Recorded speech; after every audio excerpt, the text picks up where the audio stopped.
Good evening, ladies and gentlemen.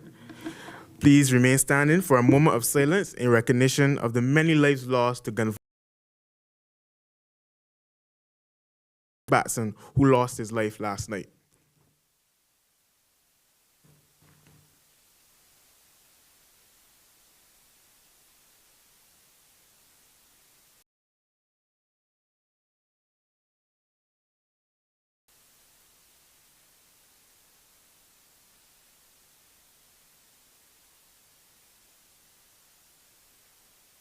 Please be seated. Leader of the Opposition, Ralph Thorne, KC MP. Panel evening, Mr. Bertie Hines, Mrs. Marcia Weeks, Mr. Winston Branch, Lumumba, Dr. Derek Allen. Guests. Members of the media, ladies and gentlemen, good evening. My name is Evron Briggs, and I am 17 years old.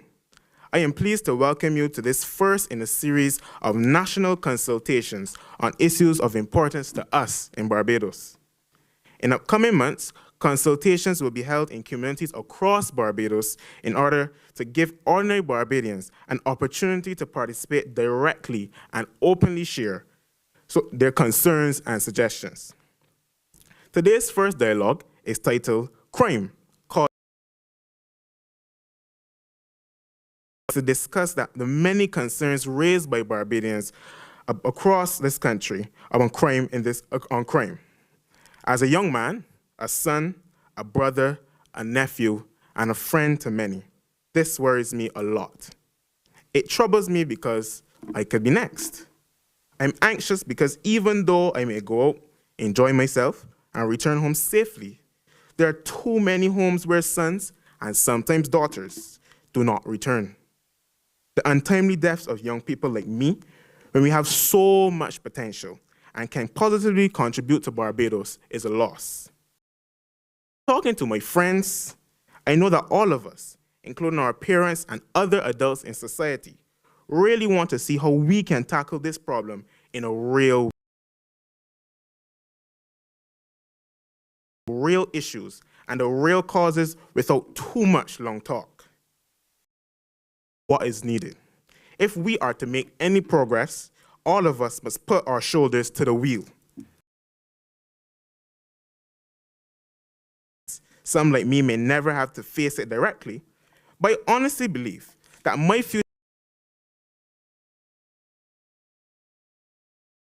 of Barbados as possible. I also wouldn't want to know that any of my friends or anyone my age would have to resort to crime or violence just to survive. I know we can do better. Today, I want to challenge the panelists and everyone who is what we need to do to tackle this very, very complex issue. I hope that what is said here tonight is taken to heart and shared far and wide. We cannot lose to crime. Ladies and gentlemen, tonight we have gathered a diverse group of voices to delve into its roots, its impacts, and the ways we can work together to foster a safer Barbados. And the power of working together. I look forward to a fruitful and enlightening discussion, as you do too. Thank you once again for being here. Our moderator this evening is Mrs. Rosemary Allen. Mrs. Allen holds a Bachelor of Arts in History Cindy's Cahill, and is one of the first holders of a Master's of Arts degree in Heritage Studies from the university. She's also trained in the conservation, restoration, and digestion of broadcast archive records, a journalist of 36 years at the Caribbean Broadcasting Corporation. Her research interests are in the areas of cultural and social history of Barbados and the Caribbean, as well as the historical connections between Africa and the Caribbean. I now invite our moderator for this evening, Mrs. Rosemary Allen.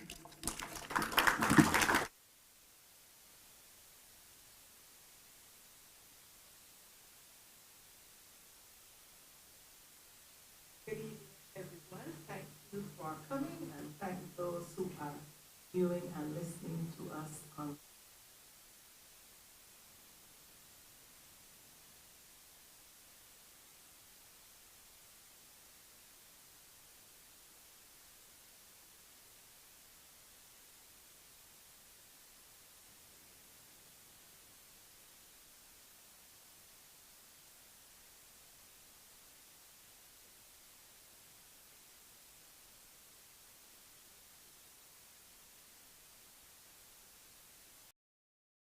detention centers and prisons, and he also works extensively with gangs. A lot of work. Thank you very much for coming, Mr. Batson. Thank you for inviting me. Mr. Batson is Easton Branch. Mr. Branch, thank you. Branch is one of the people who brokered a peace agreement with the here.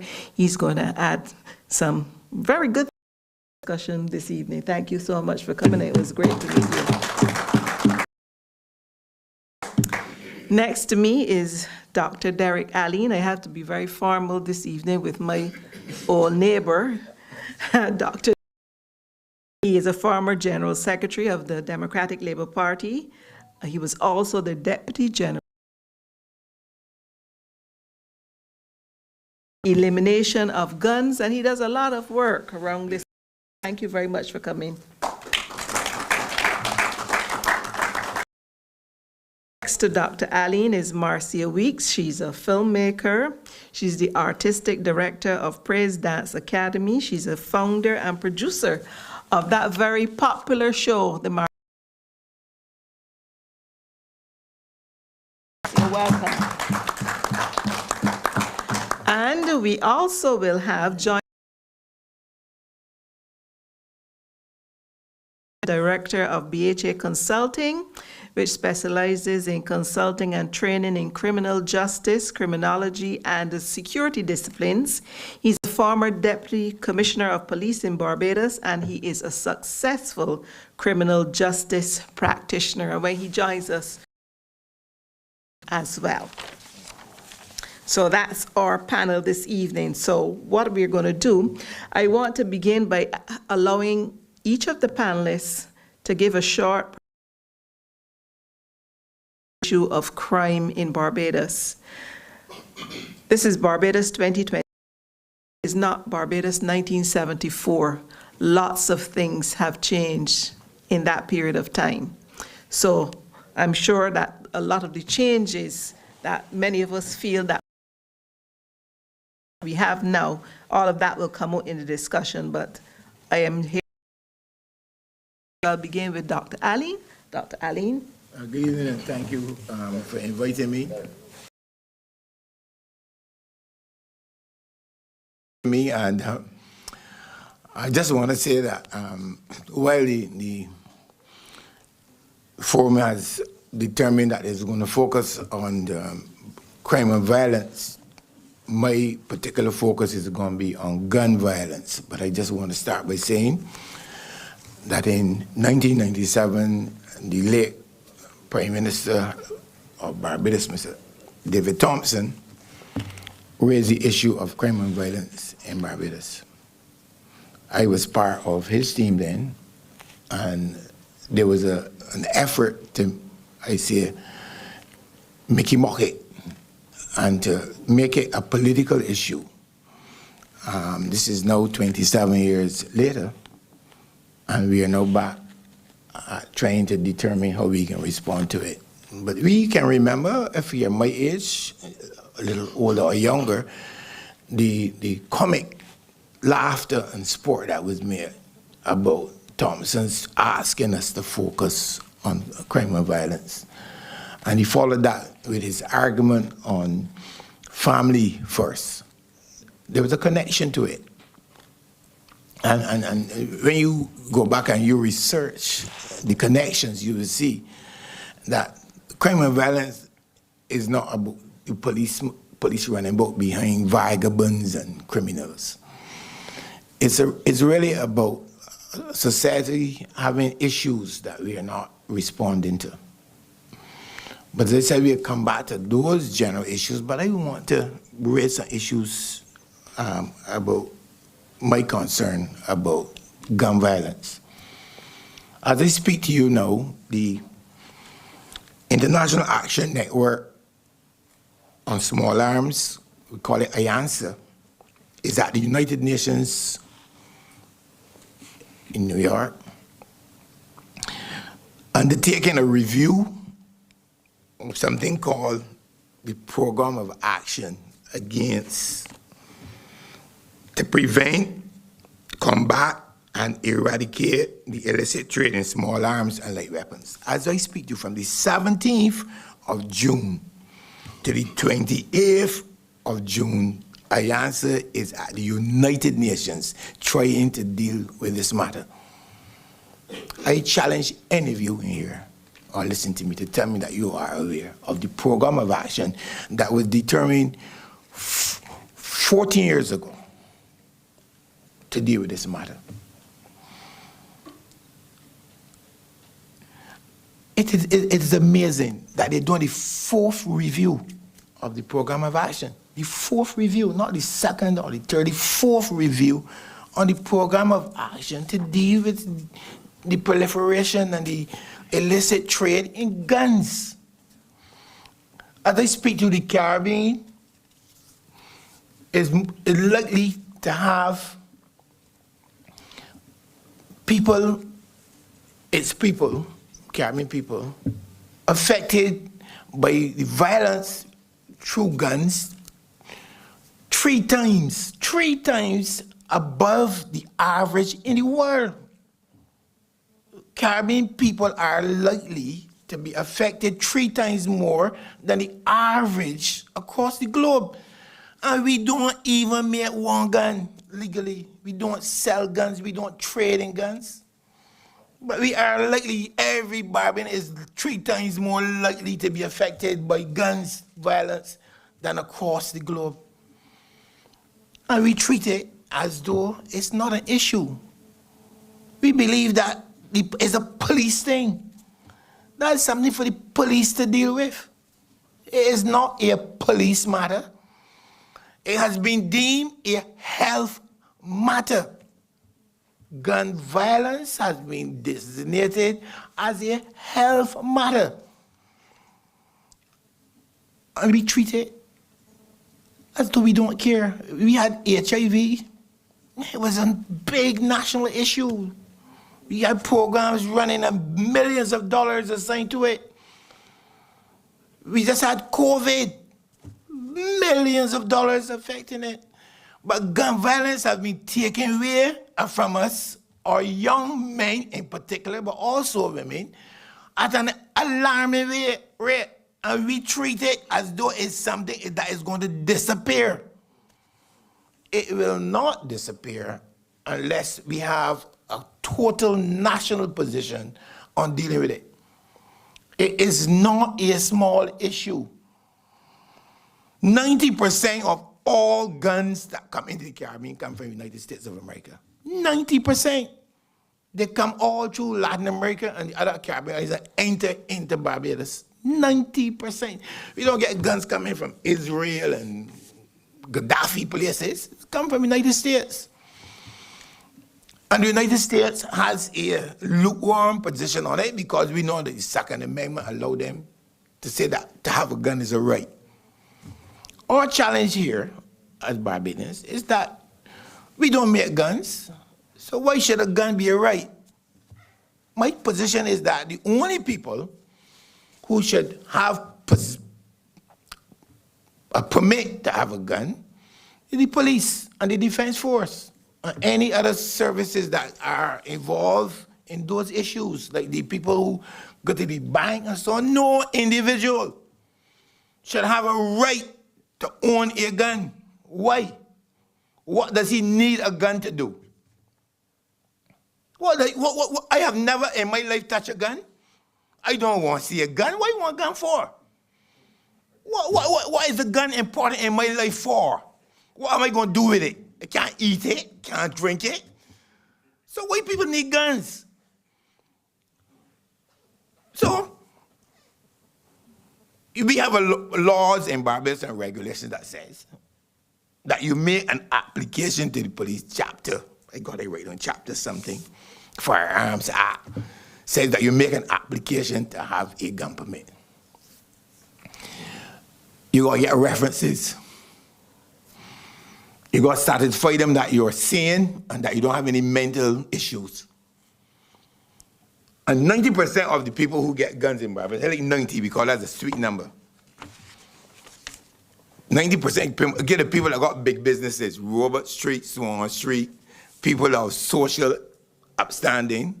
And the general issue, if you would look at the research, shows that is for business, protection of business, family, self and family, and so on. But what frightens me is that a man owning a store in Broad Street or Robert Street or in a mall is likely to get a gun. But a man on a snow cone cart or with a donkey cart going into the Deacons where he come from or Black Rock is very unlikely to get permit for a gun. So it can't be about business. It can't be for business because snow cone cart is a business. But the man riding his snow cone cart into Deacons is unlikely to get a permit for a gun. But the man that ran a store in Swan Street or Broad Street and he makes an application, he will get it. Because that's considered business. That's considered business by a snow cone cart man who is more likely to get robbed, not going to get a permit. The other point is that we now bring in sophisticated security systems. You got sensors, cameras. If you pass a line, it can bleep. If you're driving your car, it can bleep, so you can't get close to people now. So protection of property is not an issue any longer. So you don't really need a gun to protect your property because you have other sophisticated things.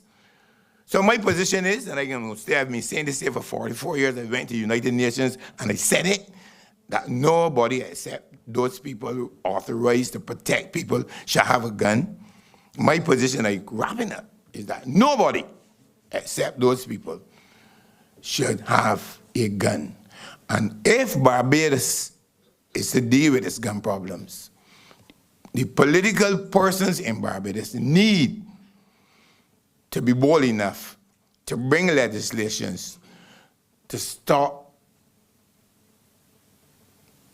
people from having guns except those forces. And I will come back and he will deal what's happening in Canada, what's happening in Britain, where there are restrictions on who can own a gun and the type of gun, and we will move the discussion further. My position is guns only for those people in those services.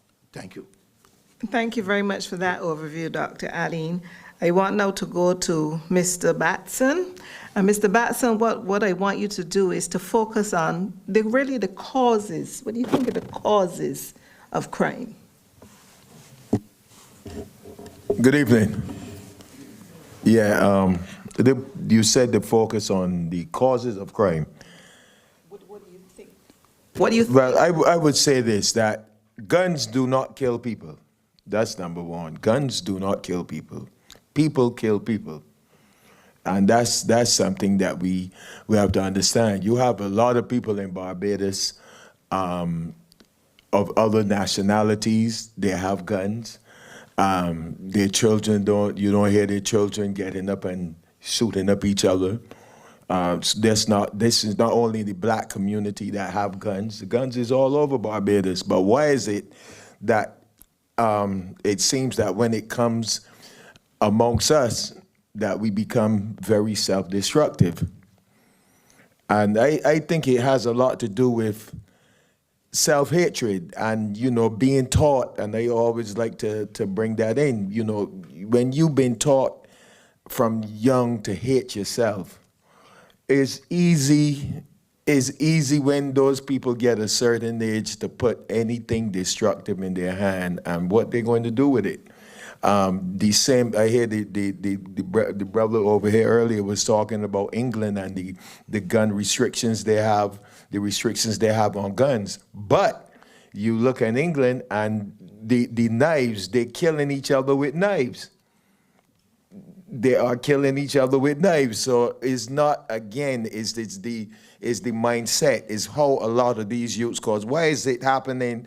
We concentrating on Barbados, but this is happening all over wherever you see black people at, whether it's in America, Chicago, whether it's in England, whether it's in Canada, wherever you see young black males at, Africa, wherever you seeing the same thing taking place, this form of self-destruction. Where is it coming from? Where is it coming from? If you take away all the guns out of black people, out of these youth's hands right now, they're gonna still find a way to kill each other. They're gonna still find a way to do it. So it's a mindset. It's how people. So I think that we don't have a culture. You know, when people have a culture, they act different. The youths in Barbados, the black youths in Barbados basically don't have a culture. The Indians have their culture. They teach their children their culture from young. The white people have their culture. They teach it from young. So is the Chinese who's now coming in. They teach their children from young their culture, and that is what keeps them together. What is really Bajan culture for our youths? What kind of culture our youths are really receiving? The walk up culture, you listening to the radio and all you're hearing is kill, kill, kill, walk up, kill, kill, kill. I mean, and this is something that is constantly, these youths are being bombarded with all over the globe. You listen to wherever black youths are and listen to the music that they listen to, and you will see that the music itself is also self-destructive. So if you've been taught to hate yourself from young, and then you're hearing it from all different angles, you're hearing it in the music, you're hearing it, wherever you go, then the destruction becomes complete. And that's what you're seeing now. You're seeing the completion of it. And we as adults, we have to take responsibility. Nobody can say, well, I ain't got nothing to do with that. I am not, because we too, everything that you see these youths know, I mean, they're learning from the adults, every single thing.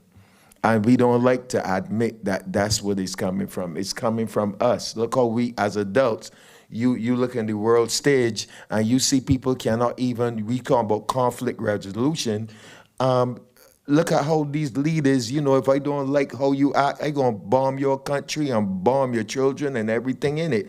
I mean, what kind of, you got youths watching this and saying, oh, that's how you deal with conflict? You shoot everybody if you don't like what they're saying. I mean, adults is doing it, but they're pointing the finger at the youths and saying, well, how the youths get so? Well, the youths get so because the adults is doing the same thing. They may not be doing it as brazen as some of the youths are doing it now, but I mean, we even the adults, we killing each other with words. We killing each other with words. We might not use guns, but we use our words. I hear somebody speaking about that earlier. So culture, I think we should focus more on what is culture, because once we understand what is culture and be able to transplant this to our youths from young, our youths would less likely to grow up looking at each other as their enemies. And that's what they're looking at each other now. I hate you because, you're too black, or you're too this, or, I mean, look at within the black community, and the killing is only happening in the black communities. So we should ask ourselves, why is this happening? Why? Thank you very much, Mr. Batson. Now, it's your turn now, Mr. Branch, to tell me and tell our viewers and our audience, what do you think are the causes of crime? Good evening. One of the things that I focus most on all the time is slavery. You can't go a man in slavery for 400 years and then one day tell you that you're free and just bring you and put you in the society like this. Right where that we learned class and race, we learned to destroy one and everything, and then feel that you get fit in right. So then it comes to the education system now. You educate we to still be subservient again. You understand? So we was always taught to be less than all the time. So it come to the stage now that the men get to realize that all it is material things. That's what got we can't be on the same level as everyone. It's material things. Whereby that fella might learn a little bit better than another one, get a house and a car, and that wouldn't do no, the next sport at the man ain't get it. Right? So you keep on doing this all the time, then you do your common entrance now. And at common entrance, from early ages, we see was real segregation. Because the ones that learn, is put them in one place, and the ones that don't learn, they put them someplace else. All right, so who gonna excel, and who gonna stop the same way?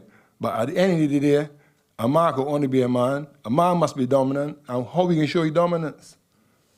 It's enough kings upon one throne, so there must be fighting. You understand? So the root cause is we are taught not to be on the same level through material things. And one thing with the society today, I see the society glorifying the material things real hard.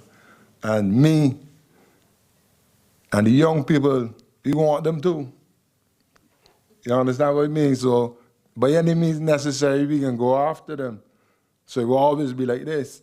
You know what I mean? And it might sound so, but it's cold and it's hard, but it's the truth. Thank you, thank you. Mrs. Weeks, your turn now to tell me, what do you think are the causes of crime? Good evening, everyone. It's really, really an honor to be here with you this evening. And when I got the invitation, I said, what am I going to say about crime? But as I reflected on my upbringing in Jamaica, and I'm getting to your question, I realized that there was a purpose for me in being asked to be here this evening to speak, because I've been asked what do I think is the cause, or what are the causes? And I think of growing up in Jamaica, and should stand at attention. Very patriotic person there. But growing up in Jamaica, I grew up in a place called Big Lane. Anybody ever heard of Big Lane before? Somebody at the back there. Well, let's go say Spanish Town. Heard of Spanish Town? Anybody been to Jamaica? Spanish Town. Right? St. Catherine, in St. Catherine. Very, very tough neighborhood. Very tough. And I grew up in an environment where we would hear gunshots almost every night. I had anxiety attacks from it. Even when I went to the US to study, and I hear any kind of siren, I jump, because of how I was affected by it. And as I think about that experience and think about the causes of it, looking at my community, what I saw was a lot of lack. People just did not have resources, and they felt that, they had to be creative in order to live. And their creativity, obviously, a lot of times it's not legal, but they tried to find a way to live.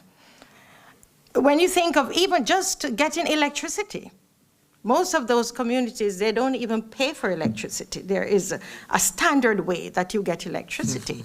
Every evening you would see a stick coming up, right, going up, and they connect the wires.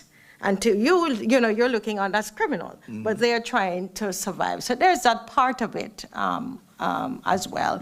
There's also the whole issue of education and or lack of education, illiteracy. Back in the 70s, Prime Minister Manley had a program called Jamal. And it was a literacy program. I remember my mom was a teacher in that program. And because what he realized was that, you know, when you can't read, you know, when you can't compute, it's almost like you're not able to fit into society. And so I think that one of the reasons, looking at my community there in Big Lane, I think, you know, that was one of the issues, was just a lack of education. There was a lot of illiteracy there in Big Lane. And then as the years went on, we saw where there was a lack of importance being put on faith. So people stopped, you know, focusing on faith. And faith could mean, it could be, you know, Christianity, it could be Rastafarian, it could be whatever it is, something that will guide you. And I found that those were some of the reasons why a lot of people in my community got involved in crime. Here in Barbados, I remember talking with a young man. He was helping me to do something in the yard, and I said to him, you know, try to not get yourself involved in crime, etc. We were just chatting, and he says, you know, but Miss Weeks, we need things. You know, he said, we need things, and it's hard. Times are hard, and we need things. We need things just like everybody else, you know. So I would say that poverty, lack of education, you know, lack of importance being placed on faith would be some of the reasons. And I think a session like this is very, very important for us to have this kind of discussion. But what I want to say in the early is that I've been here for, 26 years. And what I notice is that we are very good at discussing things and very good at having talks and these kinds of seminars. And I you know, today I was just reflecting on whether or not we believe that this is really a problem. You know, I really have to wonder if we really believe it's a problem. And I just hasten to say this, that my concern for Barbados is that it is so small. Barbados is like one parish of Jamaica. And where this is going at this time, I'm very, very concerned for this country, a country that I've come to love. Very concerned. And I'm really wondering if we understand the seriousness of it. A lot of people, you know, you live in heights and on terraces, and you have your big gates, and you have your dogs, right? And you have your cameras, and you have your guns, you know, or whatever else you use to protect yourself. Is it that you feel that it's not that important? No, because it's not going to touch me. And as someone born in Jamaica, if you know, I'm not a sociologist, I'm not any, you know, these people, doctors, whatever. I just want to say to us this evening that where we are at right now, it's a very, very, very, very, very serious stage. Very serious stage. Remember that in our communities, you will find a heights and terrace here, and then just behind it, there's another, you know, where you can hear the gunshots, right? In Jamaica, I could go to another parish. I could be in Jamaica and never hear a gunshot. It's too close. It's too close. And this is not, in order to solve this kind of thing, it cannot be political. This is an apolitical issue that needs everybody, race, class, white, black, you know, the Muslims, the Christians, everybody coming together, because it is very, very, very serious. And my question, and I'm going to be finished, is we came this evening, but are we really serious about it? what are we going to do after? I'm hoping at the end of this, we will have some to-dos. Thank you.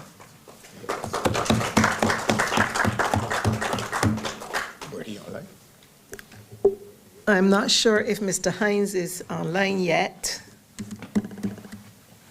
He's not there yet. Okay, we'll come back to him. But it is interesting that the four of you spoke individually about what you think are the causes of crime.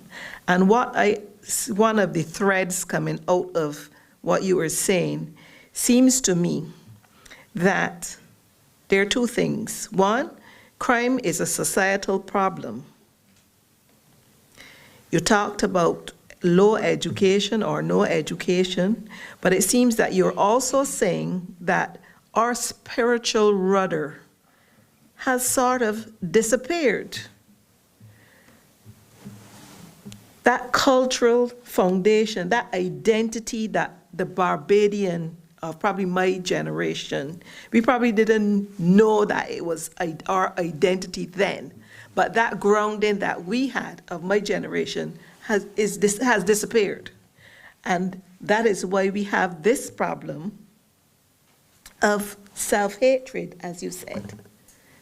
Young people not seeming to have an identity, something to look at and say, this is how I want to be. Is that what you're saying, Mr.? Yes. So how do we fix that? How do we fix that, Dr. Aline? How do we fix that, Ms. Weeks? How do we fix that, Mr. Branch? We hide from the reality that of the community we live in. We have been having problems in Barbados with drugs and guns for a long, long time. But unless it touches your family directly, you just ignore it. You shut your windows, you put up raw tyrant, you put up alarm systems, and you go on with your business. It's not affecting you, so you don't really care.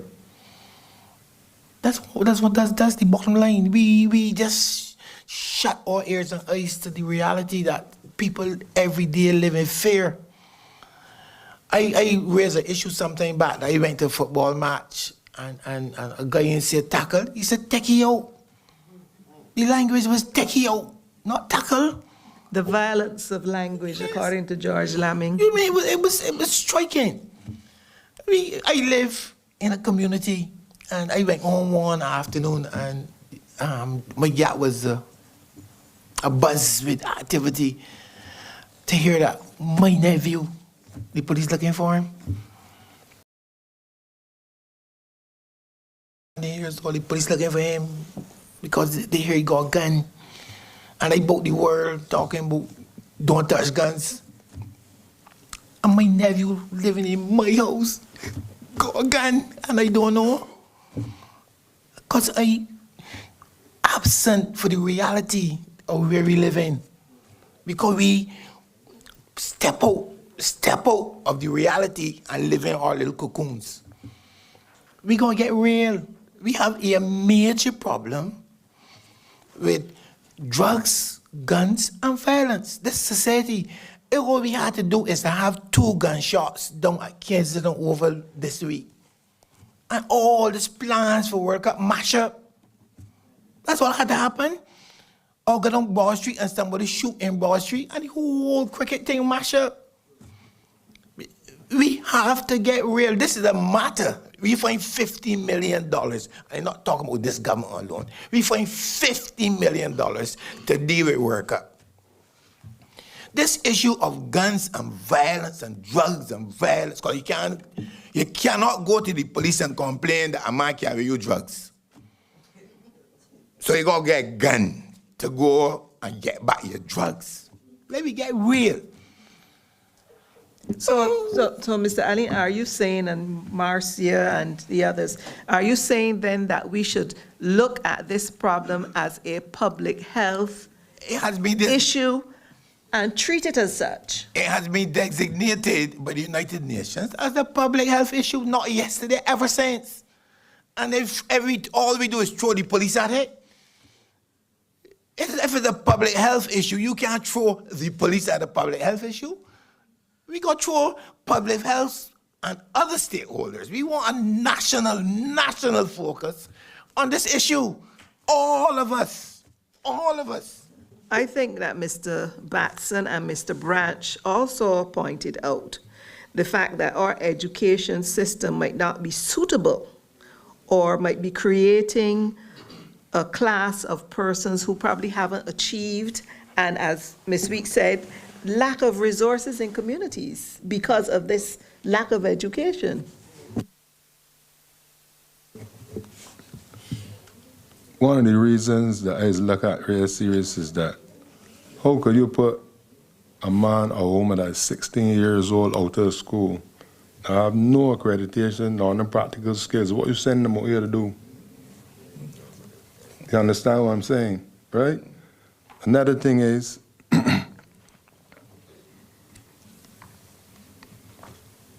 the men get through the house in the ghettos. All of them get through the house, right? And for some reason, a lot of people are in power and could do better, force the women in them positions, cause those having the way with them, right? So the women now start to get the jobs that the men was doing. Years ago, we come along, we father knows still go to work, bring home the money, get the woman take care of the children, run a meeting, if a door want changing, if the house want painting, all them things she do. So now you throw the man outside, the mother saying now that she is mother and father, but you know she can never be mother and father to a boy.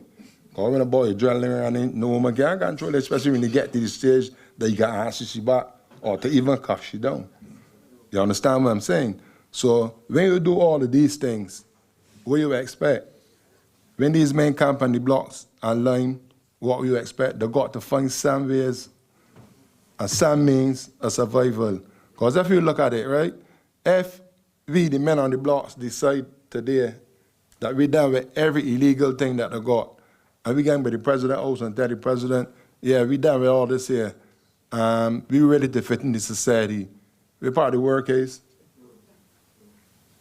Which part of the means of survival legally out here is. You understand what I'm saying? Another thing is to put living far out of the reach of the poor people. They take the plantations that we mothers and fathers worked for, we grandfathers and great-grandfathers for all the years, work hard and build and met the white people and the plantocracy, and these people rich. Turn around now, they go to parliament, get them subdivided, and all of a sudden, ain't a sugar cane factory no more, not the plantation, is a heights and a terrace. Right? The land selling at $300,000 and $400,000 for a plot. And when you done, when mommy or daddy done work for 30 or 40 years to pay that land, you ready to date. When the boy come down and deciding to build a house, they telling you, oh, the land got a stipulation with it. You're going to build a house that costs $300,000. You understand what I mean? So you so far, we getting pushed back all the time. So we probably go back to the slums. The little houses that stick on one, and if you got a fire, the whole gap gonna burn down. You understand what I'm saying?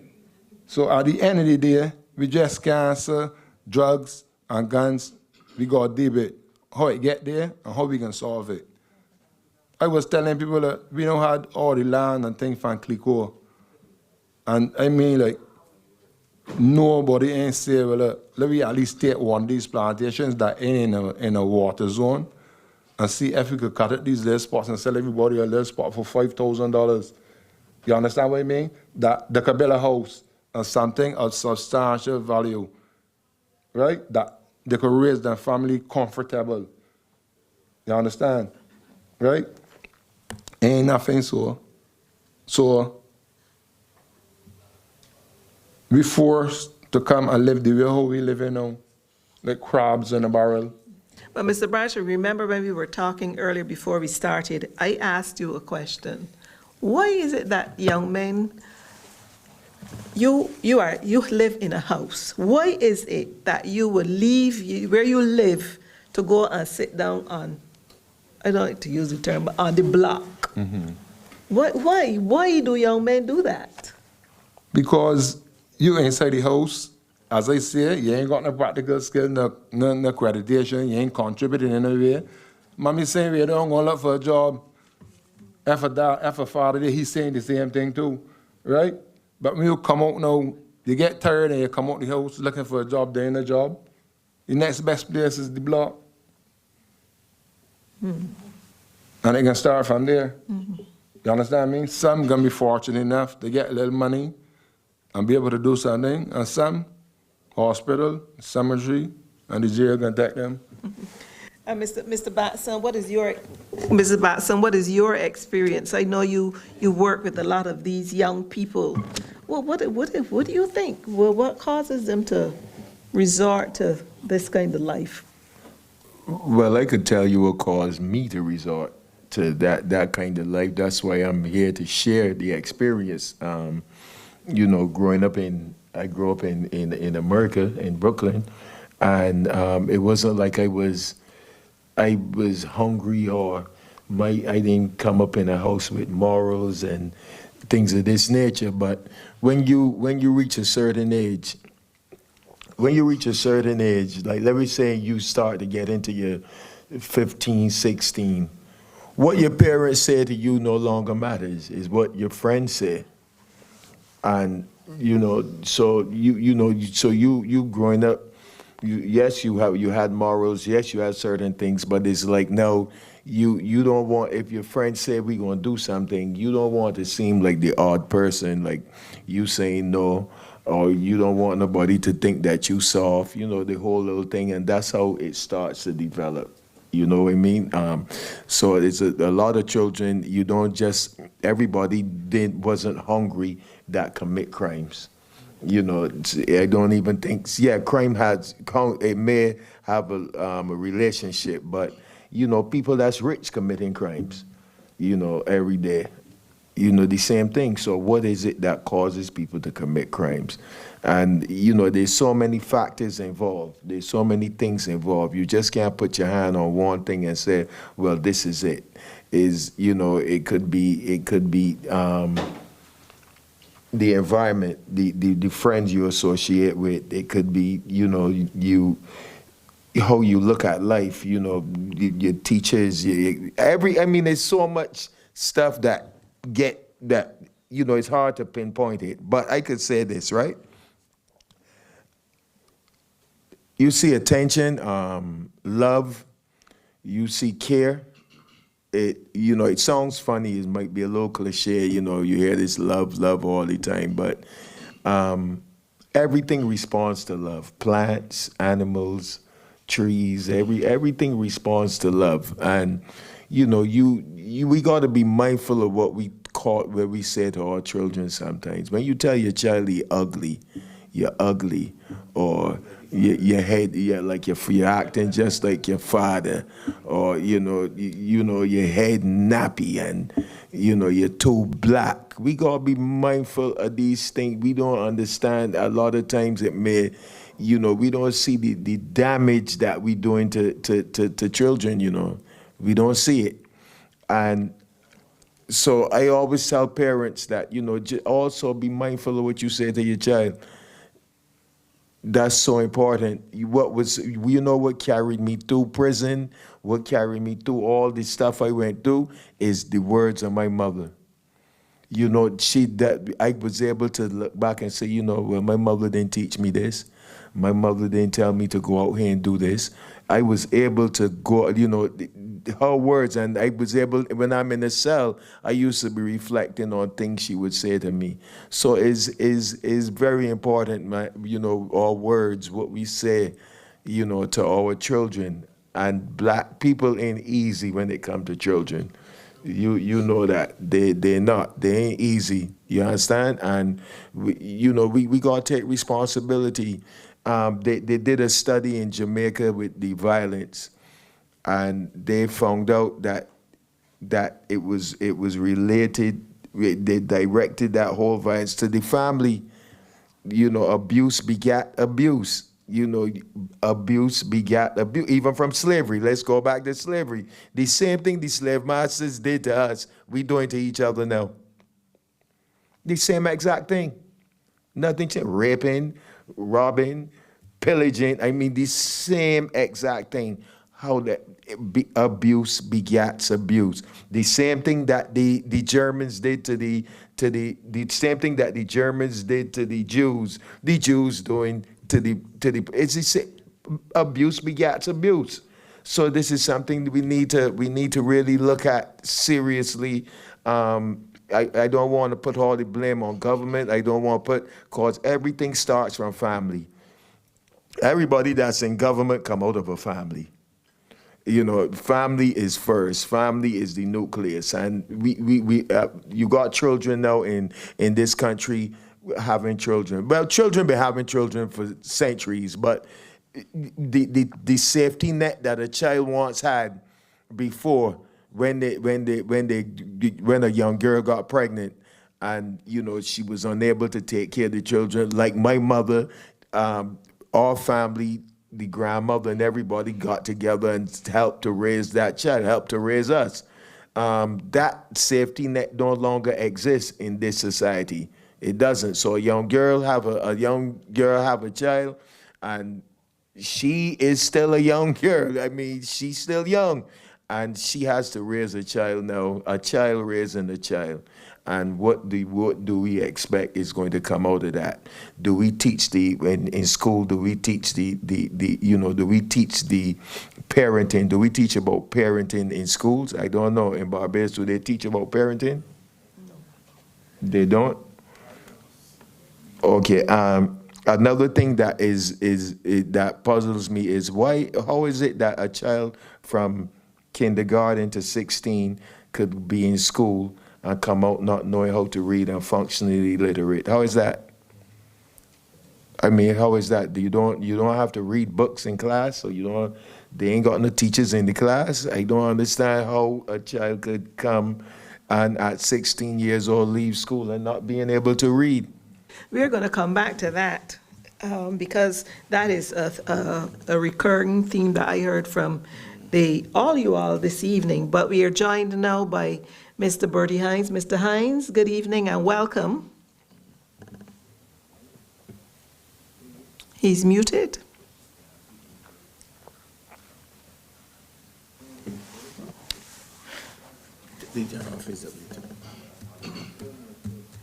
He's probably still muted. All right, well, we're going to come back to him in the meantime. But I want to say that in listening to all of you speaking here this evening, I heard Ms. Weeks talk about lack of resources in communities. I heard the theme of self-hatred and the history of enslavement, which people might dismiss as not being relevant to what is happening today. But we also talk about poverty relating to the lack of resources.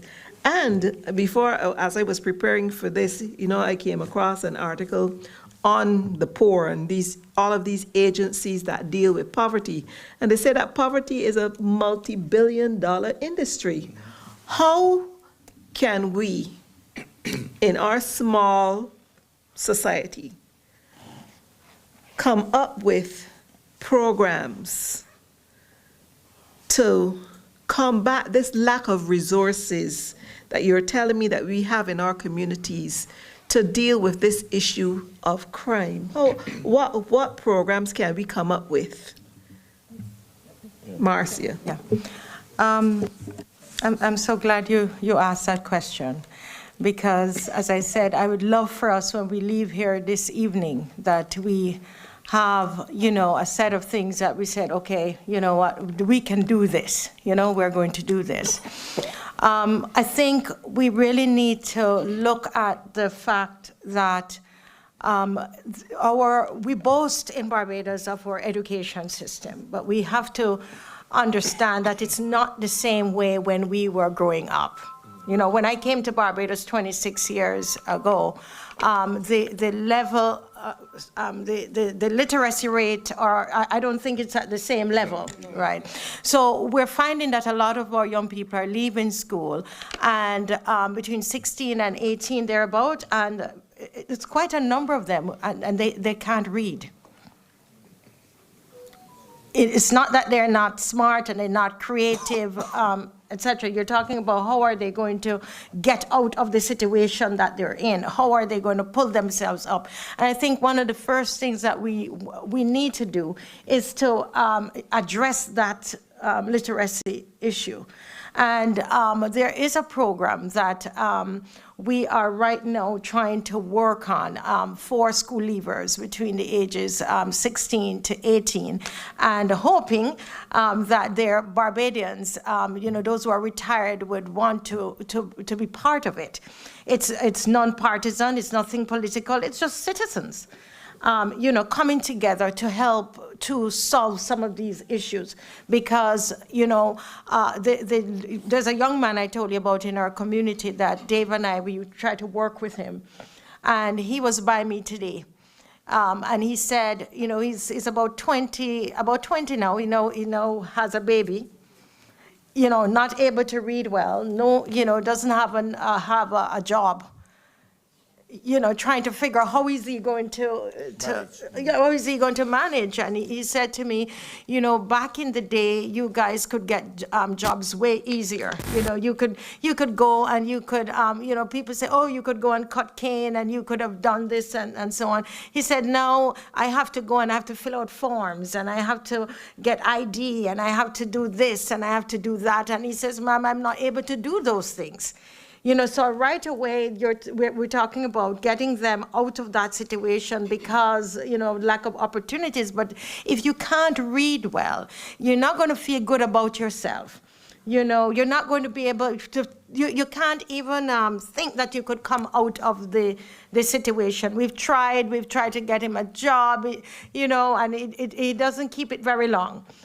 So there are lots of these kinds of, lots of skills that they need. So I think one of the important areas that we need to focus on is literacy. I think it is important we need to wake up and realize that it's not the same Barbados, it's different. A lot of our young people, they cannot read. And when you can't read, it's hard to sometimes figure out how to solve, issues when problems, you probably get a bit more aggressive, And then you probably revert to the language of violence. So Yes.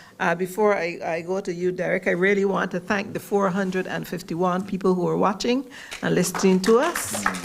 Thank you. Thank you so much for joining us. Go ahead, Derek. I just want to make a point. We keep saying this thing can be political. Politics is about the allocation of resources. It's not about the BLP versus the DLP. It's about allocating resources to deal with the problems that a society has to confront. And I just want to get that in people's head. This is the political issue in that context.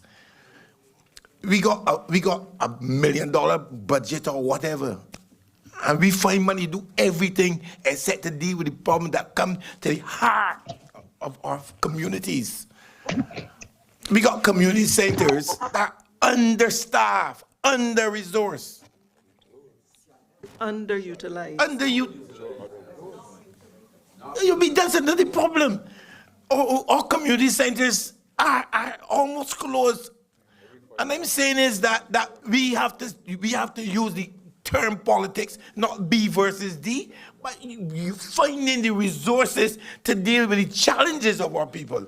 And a major challenge is how do we get our young people active, get our young people involved in our communities? How do we mesh the young and the old and the middle-aged actively getting our communities strengthened? How our old people over there can't get things done, young people busy doing nothing? We got to find ways, and our community centers have to become a focal area for getting this. I just want to make a couple of quick, it can take me 2 minutes. We had something called the David Thompson football competition, and that was abandoned, right? It was abandoned, and I didn't want to say for political reasons, I'm getting that. But it's coming back on now. Then we had these summer camps. They went to almost nothing for the last 5 years. Nothing. the coming back again. We have not to pick this and pick that, the peace program. They got to be all of them things together. It can be this or that. Different programs can attract different people. We got to get all of them connected to a national program that brings not only young people, but people at different levels, people with different skills and commitments, so that we have a national program of development, not of financial and economic development, but about people development. Make our people committed to morals and values and those things. That's what we need. Thank you very much, Dr. Aline. We are now joined by Mr. Hines. Mr. Hines, good evening, welcome. Good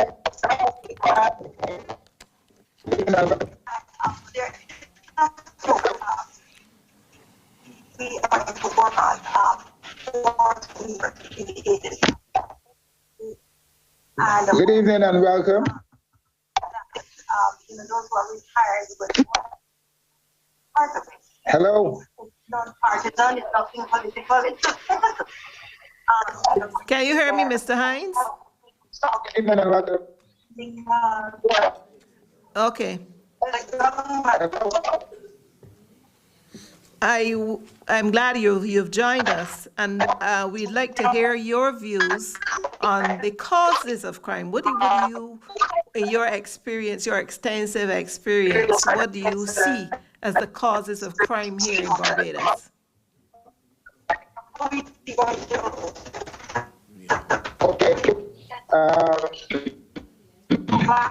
Your company to this Brexit problem. You might want to turn your video off and just use the audio for now. I'm really grateful to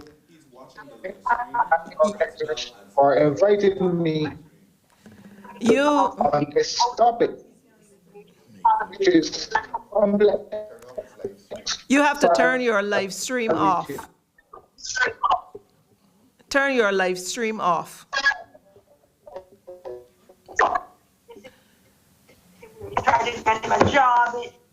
Maybe you can watch and listen at the same time.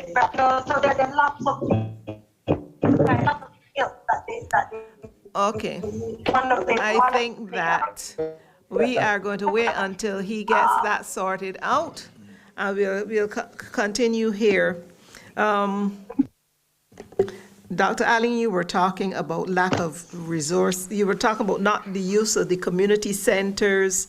We need to use the community centers more to get activities, to get communities back together, because everybody, as you said, if it doesn't affect me, I am not bothered by that. But I want to ask Mr. Batson and Mr. Branch, when we are talking about communities, have we really identified the problem communities in the country? Is it that we need all the community centers, everybody getting together, or there are certain communities which we really need to put a lot of emphasis on first and target these communities first, because these are the communities that really need the help? What do you think? Well, I think we should start from the problem, what you would call, quote unquote, the problem communities. I think we should start from there, but all the community centers should be open. Every single one should be open. Whether or not there's crime in that area or not, it should be open, right? Because this is where now we could do.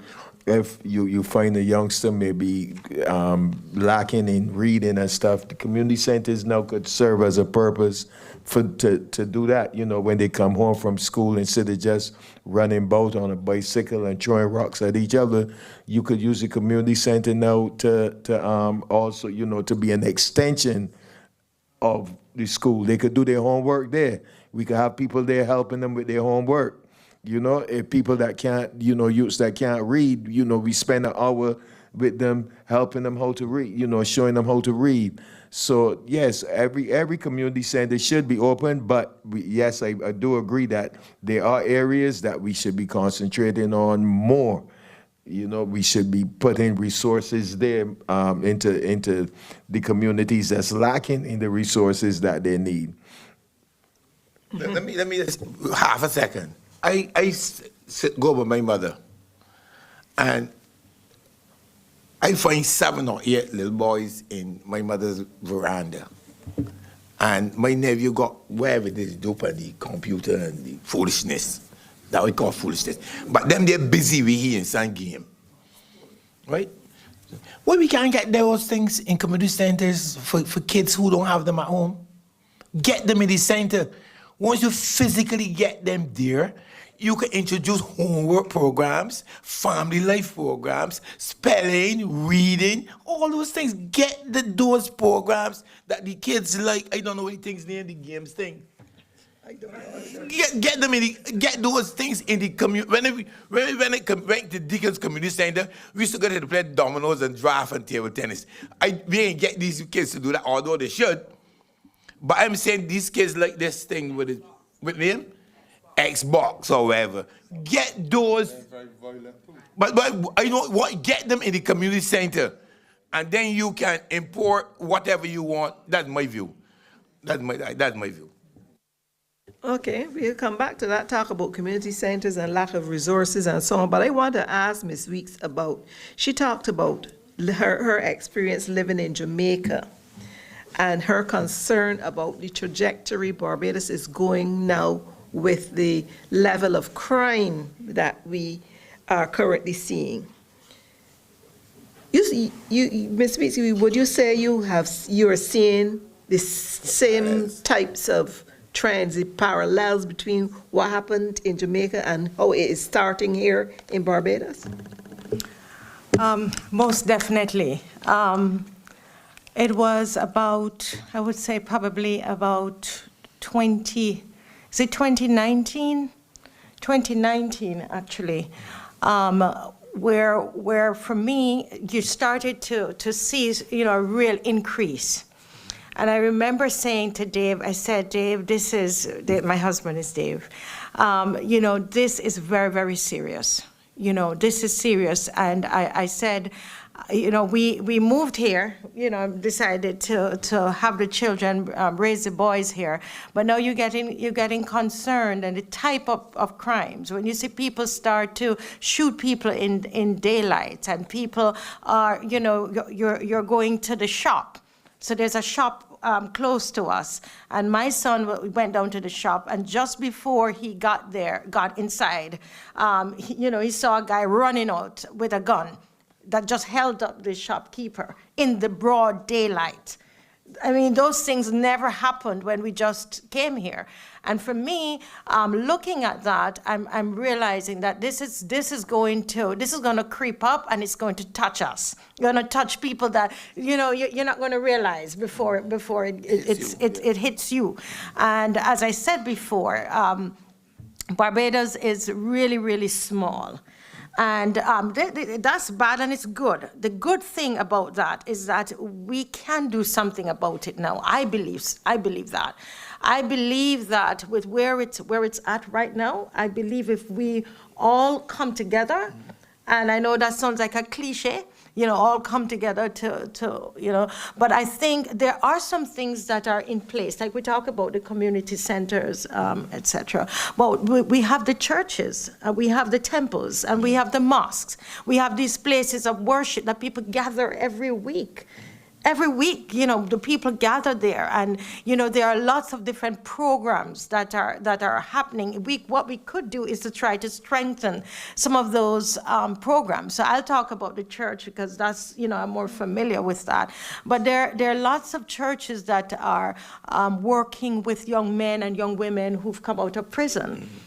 for example. So There- we're into now talking about the solutions. Yes, right, yeah. And so I think that the churches, we can utilize them more with the temples, whatever places of worship. Sometimes we think that, once we start to talk about these kinds of things, we don't want to include God in it. But the truth is, what got me out of that community is God and education in that order. Mm-hmm. The rest of my family, I have family members who are in jail, all kinds of things. I mean, where my life was going is supposed to have ended up there, because, we all inherited that legacy of violence and crime and prison and all of that. But it's God and education.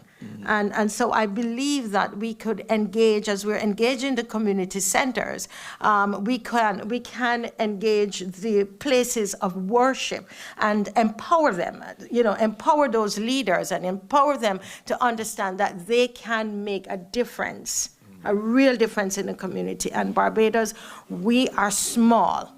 That's good and it's bad. The good thing about that is that if we come together and use the resources that we have, I believe that we can stem this. We can.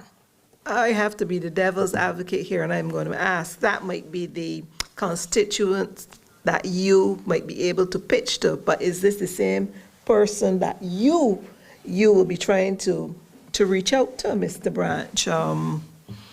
Do you think that the people that you try to talk to, these are people that will go to meet in a church, or there will be the people who you meet at the community centers, or you have to meet them where they are on the blocks?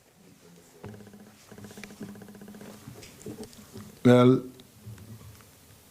you got to meet them where them is.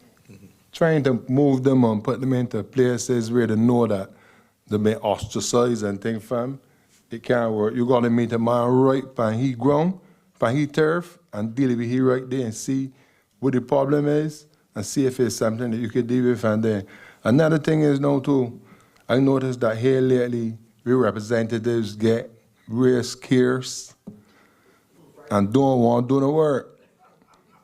You come and beg we to vote for you for 5 years, and then when we vote for you, we ain't seeing you. And we does see you telling me how busy you is and you go do, we don't go do. But I think you get the wrong job done. You understand what I mean? Because at the end of the day, you're supposed to be here. You want to be a representative. You got to be here to represent me in everything. You understand what I mean? We shouldn't go run and thing and nobody hiding behind nothing. They bring Corey and they put you in charge of crime, but he alone can't do it. The other 30 politicians got to come out on the streets the same way, walk the same way, talk to the men the same way, be a part of everything that's going on. Because when the 5 years done, then you're coming back. You understand what I mean? So don't run. Come out here, take your licks, take your cursing, take everything one time, but make an impact. You understand? Right? And as we were saying, with the community centers and everything, put things in place for them. Don't come every financial year and repair them and shut them back down. I left the pastor to be the killing fields. Bring everything back over here. See Miss Morley, she got the $100,000 tournament.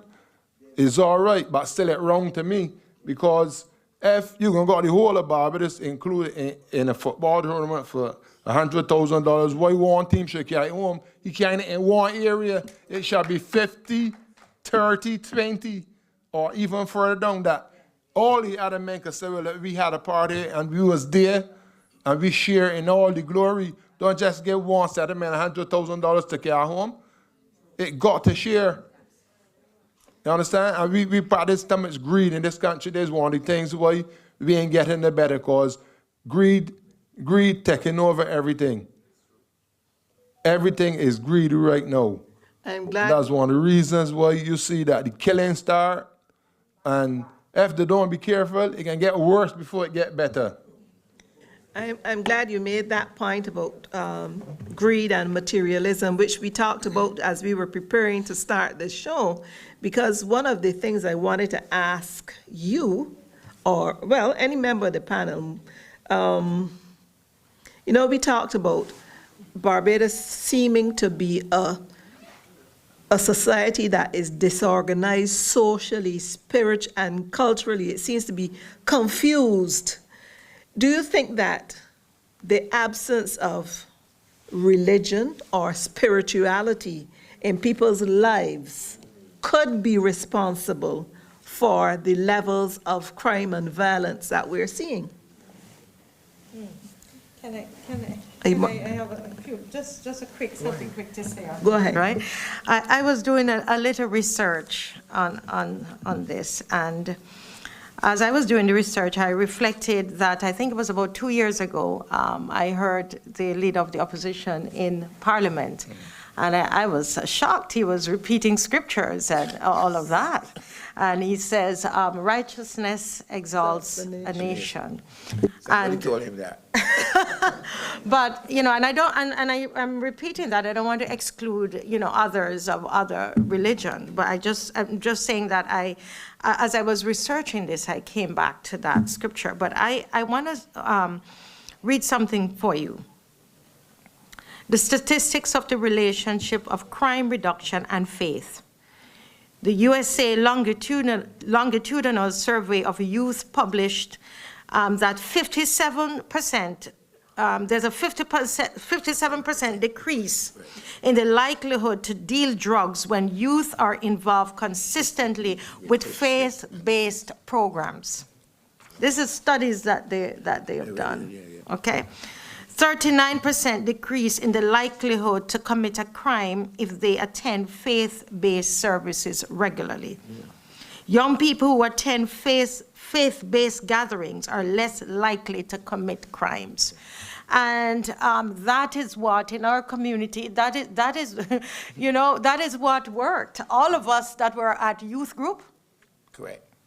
I'm serious. All of us about youth group and Sunday school, and I remember the first time that I went to Sunday school was actually.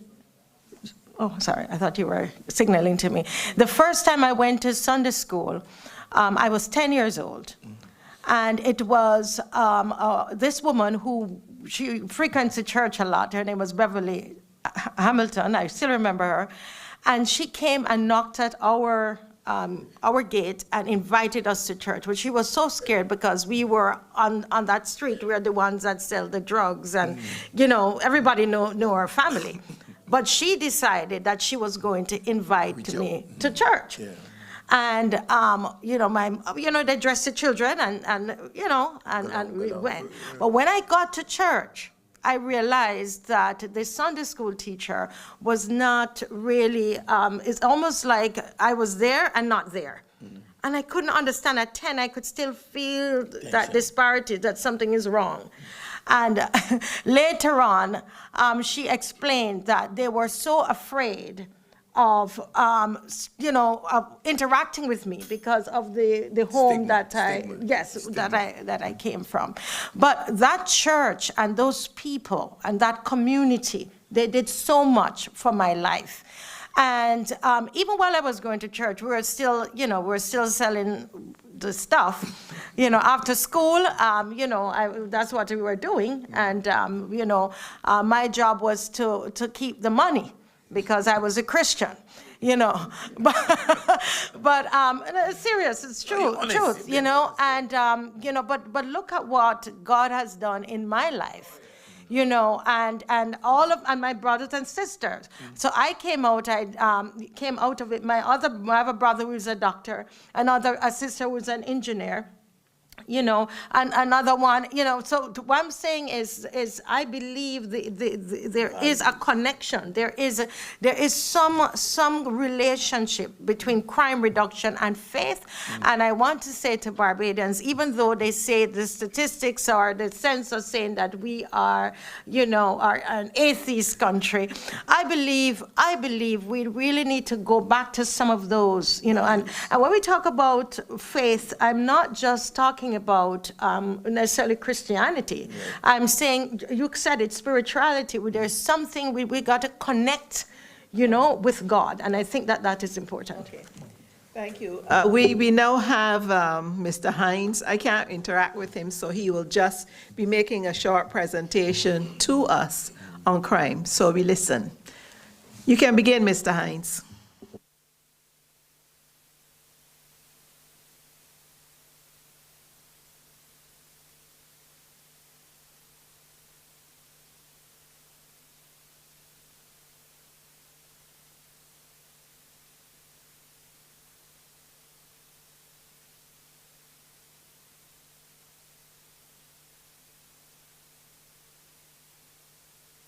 Good night, everybody. Good night, everybody. You hear me? Okay, thanks. Some very interesting conversation that I've been listening to. And first, let me thank Mr. Bowen for sending me the invitation.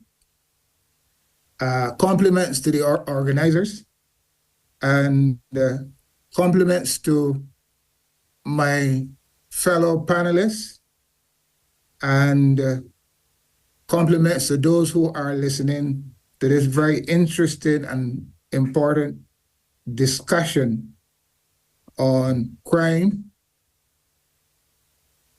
and its causes. Now, this subject is very complex and far-reaching. And I wish to start with a simple definition of crime: an act or mission deemed by statute or common law to be a public wrong, prosecuted by the state. And one of my colleagues rightfully categorized crime in Barbados and the wider Caribbean as a serious public health issue. Now, there are several crime types or typologies. You have serious crime, violent crime, and one of my colleagues spoke about gun crime, which is wreaking havoc in Barbados and the wider Caribbean. You have murders under the rubric of homicides. You have robbery.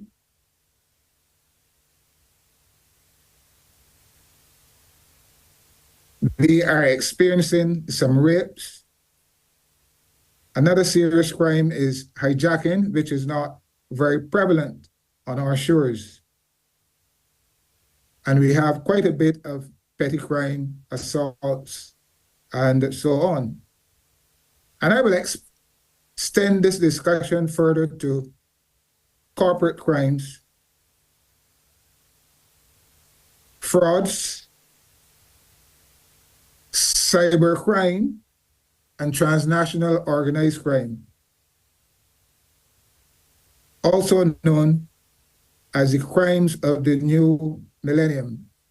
Sometimes we tend to sidestep this very important aspect of criminal activity. And there are studies to suggest that organized crime, transnational organized crime, or crimes of the new millennium is more costly to our countries than the conventional acquisitive crime of robbery, burglary, and so on. Crime causation. There are multiple causes, and we cannot discuss all in this program. It would take weeks, months, decades to discuss the causation of crime. But some of the more day-to-day things are poverty, which one of the presenters touched on.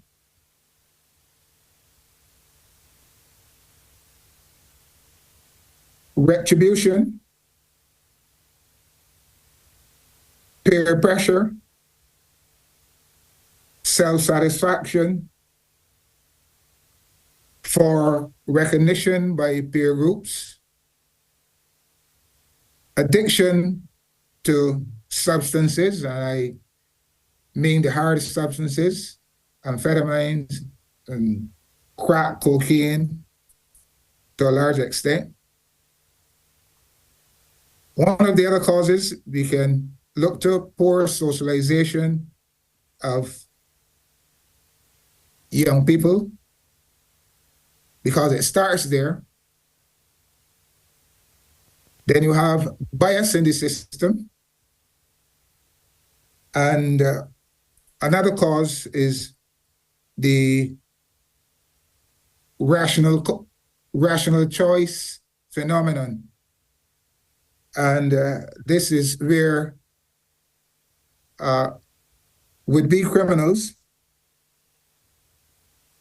weigh the situation as to whether they could commit this crime and go scot-free or pay some consequences. And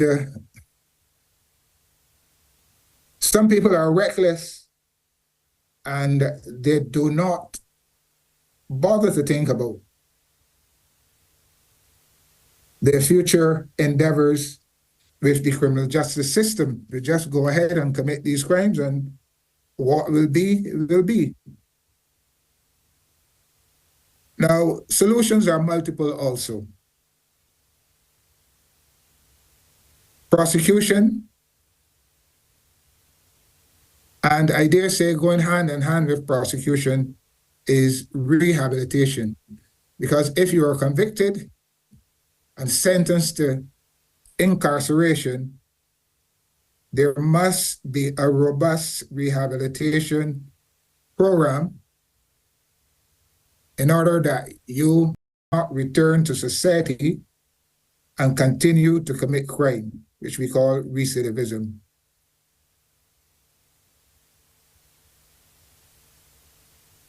Quality socialization by parents,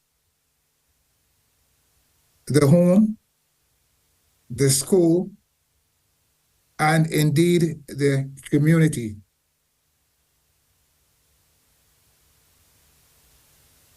And I go back, step back a little to poverty. And I link it to quality socialization by parents.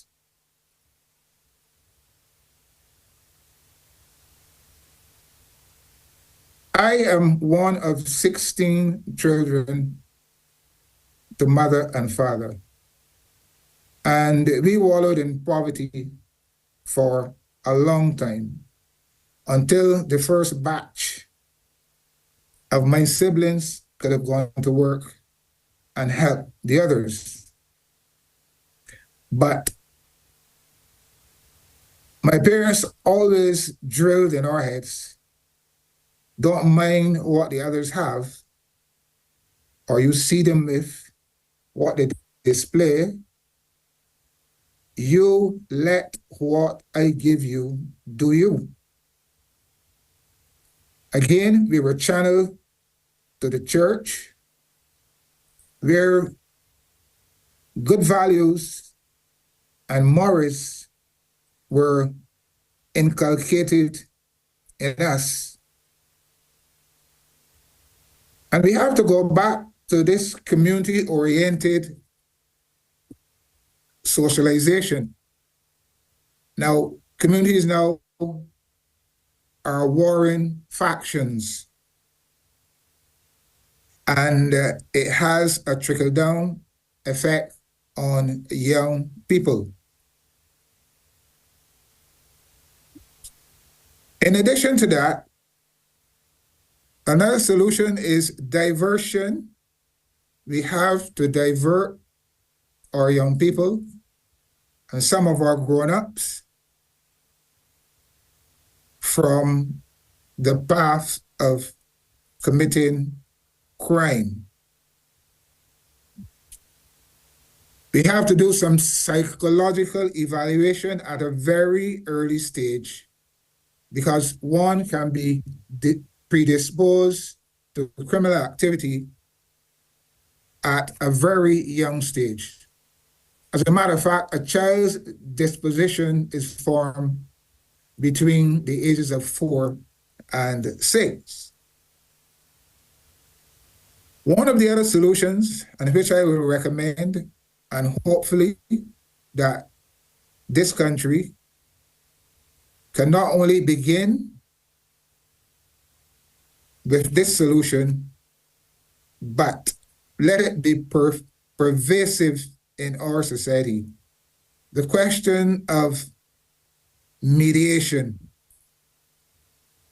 Now, I would suggest to you that 70% of the cases that go before our criminal courts can be avoided if we engage at an early stage in the concept of mediation. And basically, what that says, the feuding parties come together with an independent person and work out their difficulties. But they have to be honest about the grudges that they have for one another.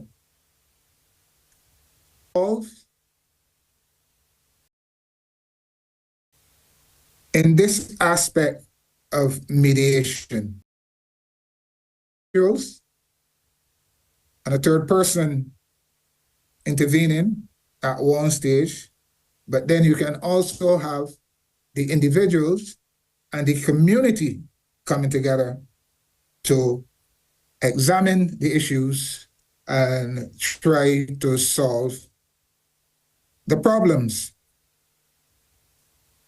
Now, crime is the occupation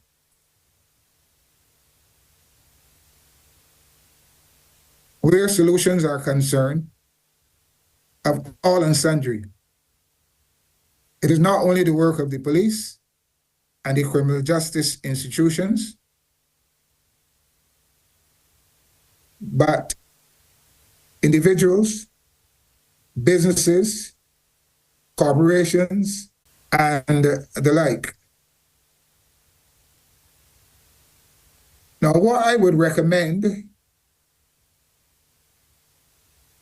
as we are now experiencing serious crime on a daily basis, in addition to our community-oriented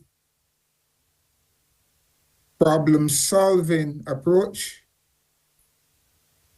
led by the police and supported by the community, I would advocate that we saturate our communities from north to south for purposes of infiltrating criminal activity. And again, for purposes of managing the displacement of this criminal activity. Now, it may sound strange to many that I am advocating for a reduction in uniformed police officers all over Barbados. We keep our officers on the highways doing their patrols in uniform, in the town centers and emerging town centers, but all others should be involved in this plainclothes or mufti saturation of our country. People who intend to commit crime or people who commit crime are going to dodge the uniformed police officer. Thank you very have much, police officers out there Thank you very much, Mr. adhering to some protocols We are for on purposes a tight time schedule here, but it was a very good presentation because he, in his presentation, said to us, parenting, church, community, mediation, Policing. and policing. Those are the solutions. He highlighted the causes, which we all went through earlier, and he gave us some really good solutions that we ourselves talked about here on the panel. But I want to hear from you now. Standing and sitting there. You who are listening, the 560 people who are listening now, and you here in the audience, I want to hear your concerns, your questions, your solutions, what you think we can do to stem the tide of crime that we are currently experiencing in Barbados. So here's your opportunity to talk. I see one hand. I see one lady here. There's a microphone there. There's a microphone right here, so you can go to the microphone.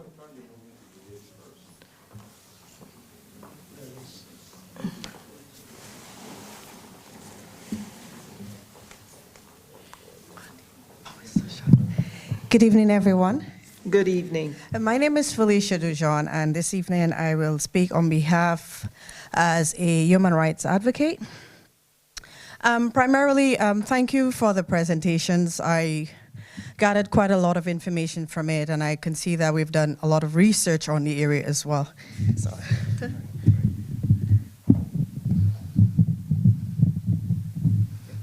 Thank you very much. I think I'm a little short, so.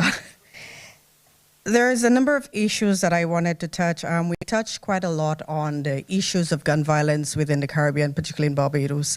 And I just wanted to add that when we look at our judicial system, we speak quite a lot in terms of that it is very retributive in nature, very punitive, and how we deal with the offenses. And I'm glad that Mr. Hines brought up the issues of rehabilitation, because we tend to see a lot of our young persons, particularly our young men, having those offenses, having a criminal record, but rehabilitation doesn't seem to be an area that we tend to highlight as much in our societies. So it's very important that we tend to look at that as well. The other issues that when we speak about crime, we also want to look at in terms of violence against women and children. I think that is a very important area that we have to look at. Domestic violence, interpersonal violence, and how it continues to affect the household, how it continues to affect our communities and our homes. And I think that's very important. If we are going to speak about crime, we're not only going to look at in terms of what is happening outside with our young men, but also what is happening with women and children within our societies and how it affects them, because of course we can see the increases of those violences again that is perpetrated against women and children. What I found very fascinating about the presentation, particularly with Dr. Aline's work in terms of violence, particularly with gun violence and gun crime, is I was reading a report that actually export guns from on a very small scale. Re-export guns on a very small scale. But what is very important, what the report was saying, is that there is no very strong mechanisms in terms of how do we regulate when those guns are being exported by other dealers. In terms of the ammunition, so we get in terms of recuperating in terms of finding the guns, but ammunition is very important as well, because there's no reporting, there's not much reporting in terms of how ammunition is being transported within the Caribbean or inter-Caribbean states. So I think these are very important issues in terms of border control. And I think my very last point, because when we speak about gun violence, we always, for some reason, the older generation, of course, it's the young men between the ages, I think it's between the ages of 16 to 34. What we're also seeing is that we tend to forget the influence of corruption. Whether it's political corruption, but corruption in and of itself adversely influences gun violence and gun in pointation within the Caribbean.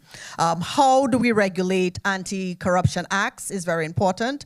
What does the police do in terms of that? What is our government doing in terms of enforcing and strengthening anti-corruption legislations within the societies? I think that is very important because, as we rightfully said, we do not make guns.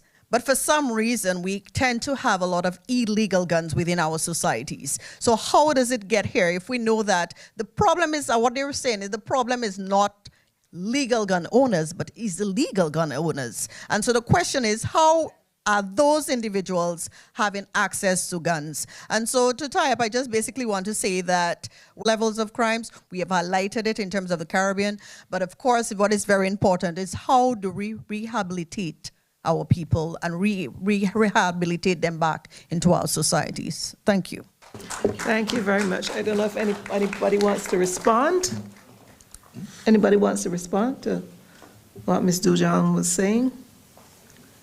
Just to say that I like to deal with guns because people don't let touch it.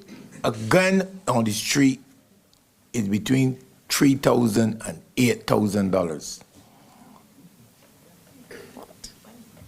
To buy a gun on the street is $3,000 and $8,000. Pass. Can I just to say that I spoke with someone, with a couple of people today. Let's put it like that. And what they said to me, and I checked, that to get a Glock, it's about 10 grand. To get an AK, and the information was just coming like that, is between 16,000 and 20,000. This is what, I don't know, the brothers are laughing over there, I don't know if it's changed, but I'm just saying.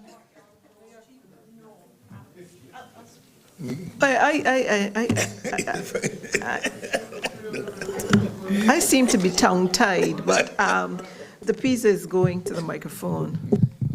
Good evening, everyone. This evening, I will speak as a criminologist and as a criminal defense attorney because, first of all, thank you to whoever put the panel together because we tend to have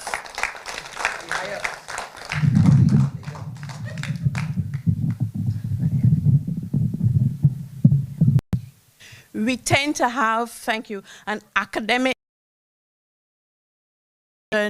to crime and the causes of crime without, I got up at the point where y'all are talking about what, when really and truly it is not a gun purchase, it's more of a gun rental. So when you are speaking, you have to know what is actually going on the street, if you are going to bring any solutions that are going to work. You also need to be doing it with the community. It is okay to stay from a distance and say this is what worked someplace else, but we also have to have some homegrown solutions. We need to have solutions that deal with the children that are coming up right now. We need to have solutions that are dealing with the young people that are already caught. We need to have solutions that deal with the young people that are not caught as yet but are vulnerable for it. We need to deal with the ones that we feel are strong. I heard you all talk about having targets in particular communities, but the reality is that crime is all around us. Some are better at hiding the existence of crime amongst them than others. The realities on the ground are what we really are missing in our ordinary discussion, and why I am pleased that we have what I consider to be a balanced panel tonight, probably for the first time in a discussion of this type. Because we needed to hear, and I'm pleased that they have different experiences, because I'm hearing Lumumba talk about coming from a loving home that provided and still finding himself in a particular position, all right? And we're also hearing from Easton the realities on the ground in what the rest of us want to call the ghetto, but really and truly is a very large section of our society, but that we have to find a way to reach and touch. It cannot be done in this environment, though. We can talk about it here, but if we don't get out there and meet with them, we will not know what it is they want. We can come up with all the fancy solutions, open up recognize that actually a way of life.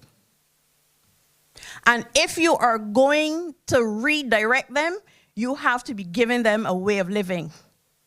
All right? Those are just harsh realities. It is going to sound wrong to some people who think that, oh, you're giving money to the drug dealers and but if you are going to refocus them, it has to make sense to them, not to us. It has to make sense to them.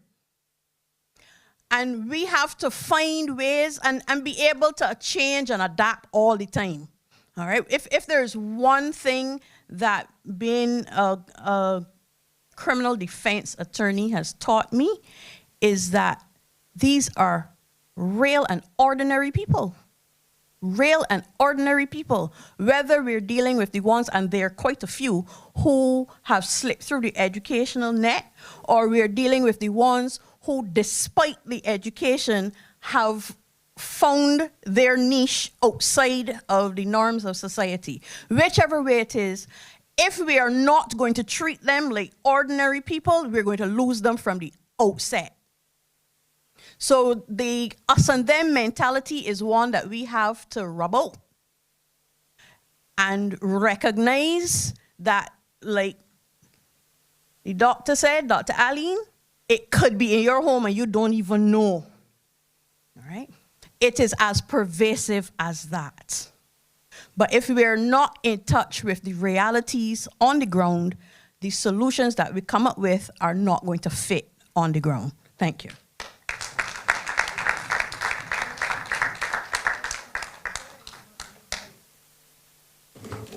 I would like to touch upon rehabilitation, especially in Barbados. We stop with rehabilitation, but they ain't really no rehabilitation because you still get the stigma all the time. And the people in Barbados don't let forget what part you come from, where you do, what you're doing, how much time you get, and all of them things. Tomorrow morning, the paper, they can still call me the drug dealer, the block leader, and all these kind of things. I went to prison and for 22 months and 23 days. And I wait to this last 6 weeks and come tell me, come and go and get a valid education classes. How you teach me valid education? Teach me from the time I get there, not let me linger about in jail for 21 months and then come in 6 weeks to teach me valid education. So what you doing with a man that got 20 years? You can let you linger about and then turn around and tell you for 6 weeks can't teach you valid education. I think you should teach you to achieve. You understand what I mean? We got enough properties, we got enough soldiers that ain't doing nothing. We got enough waters that they can put things in place, planting food, building houses, doing whatever, and selling, put in, you don't got to put the amount that we will get a man out here, but you will give the amount that when they come home, because God said anyhow, they could start something. That's my idea about rehabilitation, teaching a man to achieve. But don't come 6 weeks and tell me, come and go and sit down in a class and tell me, don't beg, don't steal, don't borrow, and all these kind of things. You understand me? Back to square one or back to prison. Thank you, thank you. Thank you very much. We have someone from the audience who wants to say something. Go ahead, sir. Good night, good night. My name is Bongalite. Some people might know me, some may not. First of all, I'd like to, if you could turn down the AC a little bit. It's just giving me a little bother. What I would like to say is, right, I hear everybody talking, right? But when it's still missing the whole meat of the matter, you know what I mean? Everybody got little, it's like a puzzle. You gotta go back to see how all this thing started. Okay, I can try to put things in perspective. One of the first gangs that I had in Barbados that we well know was Cool and the Gang, right? And in those days, I was a youngster at that time, and they had one vicious guy, you know, and Dingles, he was the most vicious of them. And they used to go and Cool and the Gang, they would go and see people and tell, my name is Cool, and there's my gang, you know, and they would rob people. But there wasn't that vicious as we got now. That was a little spark, and that day so dead off, right? Well, coming in, Rastafari coming to Barbados around the time, right? And we bring some positive aspects, some positive ways, and bring back the African tradition, right? We brought to show people love, we show people how to eat natural, good, live natural, eat natural, and try to show them health-wise, you know? And we even had times when people that wanted to see that about the road crazy. I see men sit down, smoke with them, and bring them back seen through marijuana, right? Now, we have something called the Nyabingi, right? The drumming and chanting, which is a high spiritual operation that can lift you spiritual, it can elevate you to certain heights and bring you that cultural black consciousness and upliftment, right? Now, I run a dance hall, right? The Bongolese Culture Place. First of all, how this all started, I was down Temple Yard. My business, I ran my business because I start from in Bushall. My business, Ashton Quimby. And there I used to do little dancing competition and ugly competition because it was about making the community happy. That was my whole thing, about making people happy, right? Yes, and you're talking about the same things that these gentlemen on my left talked about, the importance of community, identity, and all of that. Yeah. But I want you to get to your substantive question for us, because we are really crunched here for time. Okay, I can try to get, okay. After I get to the whole thing, when I ventured to open my club, we had things going, and you will have guys, they will come, they will smoke. We had people from the insurance people, we had people from the banks. We had for all walks of life used to come there and mesh together. It was like the hive. This is where everybody come and get the joy. They have bad men. I talking about the cruelest men, right? We used to go on the radio. I used to pay $300 and something on the radio for half an hour and encourage the people, put down the gun, this, stop that, come and enjoy with yourself here at Bongolese in the National Culture Place, you know, we keep that kind of vibe. And the men come, men that will come through the door, screw, when the first come, the first start shoot up gun. We stop, I pull up, we think, hey, we don't do that boat here. We don't want that boat here. Level that out, and that done. Then we start to take men coming in, that is bad men. Some guys show me who's this guy, this is the bad guy. You know, he speak and he comes in and, you know what I mean? Some men come with a school face. Then when they come in there and they start enjoy themselves, men come out and grab my hand. Yeah, Bongolo, use the boss.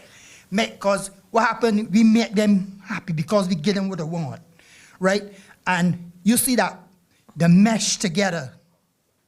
And the police see that we was, feel like I was this drug lord, I'm making all this money or such. And the police intervene and start raiding the place, right? But before that, we had to get word that if the commissioner, certain commissioner get in power, that he don't like this dab thing, he can shut down this thing and so. Remember, people come in there, some people might sell the weed and make a little money. Some people hold a dance and get, this week be one body thing, you know, next week be somebody else thing. That's like dance halls in Barbados, right? So people used to get money, make money for the weekend. You know, it's this body won this week, that body won next week. So money used to circulate among the people. But the police come and mash the whole thing. My place it was the most raided place in Barbados. Mash up the thing. I had to shut down because as you start getting little, they run the people. People come after 3 weeks, and you're making money. You got to pay your bills now. Police raid again. They used to come like every month. And they start 3 weeks, every 3 weeks, 2 weeks, 1 week. Coming in the daytime, even when they sell food and nothing going on. And searching. You understand? So the police is a problem too. That will cause all this here. And then you scatter everybody now. The community now don't meet now like one time before. That's where we used to meet. And we could listen, there was the Reed Street and Chapman Lane. New Orleans used to agree. They would come in daytime and shoot at one another, so back and forth. But all of them, they won't come at the party where the niceness was. And evening, one set of crowd there and another set of crowd there, so for me, Reed Street and Orleans. And the guy would come in and holler, man, guy in there because them men in there thing. I holler, cool it, everything's safe. You see, within 2 weeks, all our data done. Because you got to get the people love entertainment. That's why the government is getting entertainment to cool it down, to think that do everything. And if you don't let me do the entertainment and bring them together and keep the vibes, and everything can level out. But when they let me do that, we let me make the money. So how the hell that when I think we can get this thing work out in your work? So try all kind of things and see if they don't be there. When I go, let me do it together. Give it, ask me if we want to help. And we will do it, we make it happen. That's all I gotta say. Okay. And after the lady in the purple, the gentleman in the yellow, and then you, Mr. Worrell. I'll go over there, Armstrong over there. And Mr. Armstrong. Okay, go ahead, ma'am. All right, good night. Remember, we are crunched for time, so keep your questions short. I'm big on being on point because I'm a millennial. I know how to get to the point. Yeah. My name is Caroline, by the way, right? And I have some very precise points, so I might even leave some lacking by the time that I finish what I'm saying, right? I'm speaking on the behalf of the youth because the youth just want the solution, not necessarily you could hear me clearly? Right, the youth want the solutions more than the moral gymnastics, right? And the reality is I'm a part of a lot of group chats that I engage financial literacy, marketing, all of those things. And I don't want to speak about that. I want to speak about actually knowing what it is that people want and people reaching out to me a lot because I do advertising, right? And I know what it is that could potentially solve starting my own nonprofit. I mean, the center here in Barbados, right? So again, straight to the solutions I've noted from somebody directly affected by crime. So I want to start with who commits crime the most. So who are mentally delayed and disabled, and the middle-aged adults, yes, they do, but not as much as the younger people, because when you get more experience, you're more afraid to go to prison than the younger people. The younger people, ruthless in regard of what they would do to get by based on their households they're coming from, right? As it relates to the solutions to crimes, right? The churches that take in the offerings, the charities, the nonprofits, the schools, and the prisons, right? There are a lot of activity training curriculums that people could download online. There's so much valuable resources that could be used and put into the community centers, and they could get access to them on laptops and tablets, right? And these laptops and tablets would, do a lot more than a lot of the, moral gymnastics, right? Because technology has its bads and it has its goods, right? If we put laptops and tablets in all of these community centers and make it accessible at particular time slots, right? With training curriculum activities in these topics, natural health care, right? And having faith in diet, healing your body through diet as opposed to medicine after you already done got a problem. That's something we really need to learn about, because most of the people making these choices to crime are sick, right? Not in a way that they're not able to perform better, but they're not well, not necessarily physically or mentally, but something could be altered with their health to help them to perform better. As it comes to academics, right, there are a lot of people lacking because in the households, the families don't really got the time, because once the parents don't get along, the school and everybody in the society got to educate them, right? As it comes to effective communication, a lot of people don't know how to get to the point, and they're not effective with the training for the things that are being taught in these physical classrooms. People getting better training online courses than going in classrooms anymore, depending on their varied abilities, right, mentally. Financial literacy in the community center and educating our youth about how to invest as a group as opposed to trying to do everything on their own. You could go further together than you would go alone, right? And that is one of the biggest things lacking. It also should be a premarital training for people who, you know, are looking to have a family or have a family, to teach them to invest so that their children aren't dependent on the government and the politicians to do child support duties for the citizens. That sounds harsh, but that's the reality. Parents have a responsibility to their children, and they should invest in that and not count on the politics to do everything. They weren't there when you were making them, right? And I'm a parent myself, right? Now, basic instructions before leaving Earth, right? Some people give these here to their children upon passing or leading up to passing, telling them about different things they should implement in their life to have a quality life. That has to be done from the household. So if that is available in the community centers, that when people come there, they can learn about all of these things. Technology can be used positively in that regard if that is done. Also, educating people about insurance. They are less likely to kill people who are insured. If you're not insured, you're like, you know, dead weight, right? I'm not saying that people's life without insurance is not valuable, but you're more likely to be a target killed without insurance. And even with insurance too, but it all depends. All of that come back to education, right?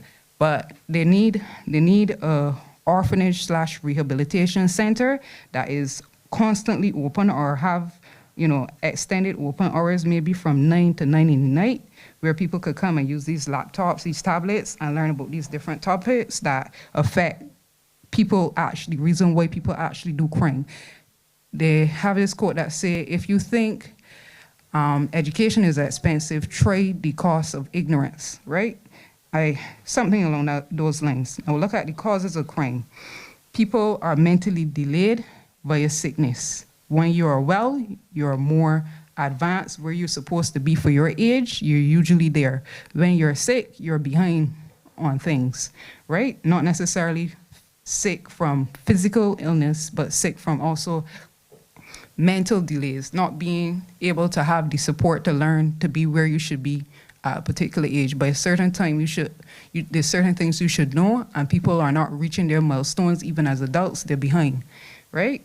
That's the truth. And that could be solved, but they need some place that is always devoted to that. And a lot of people that have nonprofits don't really want to take their own pockets to do those things for individuals that are not their family. So yes, the government may have to come into play to ease the nonprofits that are willing to get on board to make these things available at community centers, right?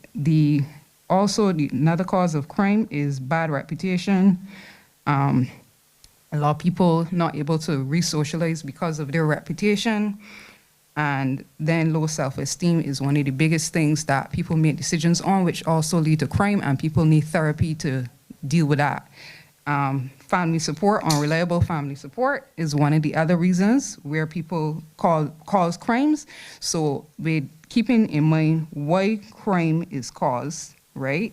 And who, right, commits crime the most. And the solutions to these things that the community centers that are already there and invested in, instead of opening a new church, you could utilize the churches that are already open, the charities that are already open, the nonprofits, the schools, and the prisons, right? To have these laptops and these tablets do something positive instead of take us to our grave quicker, you know, and with less accomplishments and a lower quality of life, because at the end of the day, the biggest wealth is not necessarily what you leave for your children, but what you leave in your children, right? So I think that it should be more focused on people having stronger families and repairing the families than just, you know, picking at who don't believe in Islam, who don't believe in this and this and that. Yes, these cultures play a role, but it still belongs to all the church you go to, and the children not seeing the examples in the home, you can't reach them. Examples is a better teacher than all of these subjects you could teach any other person to,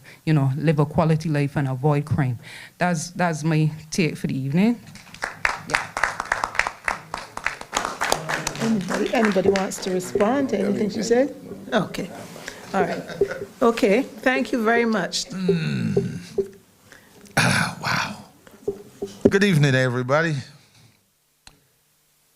I think what we've so far been subject to identifies the gravity and the expanse of this area called crime. I want to do a very short preamble. Yes, for me. Yes, please, because we see, have a lot of people coming behind you. So go ahead, though. Go ahead. Look, I sit here and I listen to people, all right? So give me a chance now. Let me be nice, don't let me get black. All right, let's ask a question. Are we really interested in facing the fact that we have an issue with crime, but more importantly, an issue with those committing it? The reason I'm asking that is this. When you go back, most people that get promoted at work, what characteristics do they display? They're on time, long hours, short lunches. They do everything within the expectations of their boss. Let's look at a marriage. Most of them that hit 30, 40, 50. You have one person that is relatively submissive, not in a negative way, and you have a cohesion regarding the things and the places they want to go. Let's look at those kids that pass for Harrison College, Queens, and everywhere else. They belong to, they do some music, they do homework, they deport themselves quite well.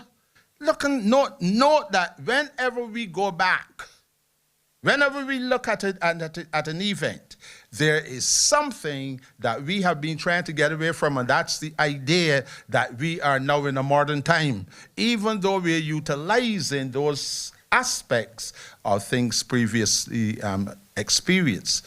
Now, let's ask you this. Let me ask somebody this, please. I come up in a place where, and let's face it, almost every one of us came up in here. We were fairly poor, weren't we? You don't have to admit it, but that's all right. Most of us came up in a place where we had what? A one-parent family. You had the father, yes, and he sat in the corner, he brought in the money, and your mother would say, don't let me call your father for you, row, row, row, and that straightened things up. The mother shopped, the mother did the needlework, she did it all. All of us had some fairly basic, similar conditions that we came up in. All of us, many of us, did not see the criminal justice system. Why is that? Why is that? Let's go to the school. I had fellows like Mr. Banfield and those. Sister Rose had Ms. Aline and those people that check your hair and look at your fingers and all kinds of stuff. In other words, what am I talking about? An extended family. Hillary Clinton talks about taking a village. And we had even in society, you had fellas that even looked older than you, sometimes they were younger, and they were able to get you to behave in a certain way. In other words, you had a whole set of people helping you along the way. What have we done today? We've thrown the kids in the room, and the room has more stuff in there than if you push them outside to play. We have backed away from them. Parents have become professional. And if they can find somebody to babysit, that's what's happening. This is where this thing is breaking down. It's not breaking down when you come and ask me, okay, what it is you want. Because let's be honest, folks, this thing about meeting them where they're at, if there are 10,000 of them, There are 10,000 different places. We cannot possibly meet them all. We have to get to those common things where you have common situations existing. And that's where we have to deal with this.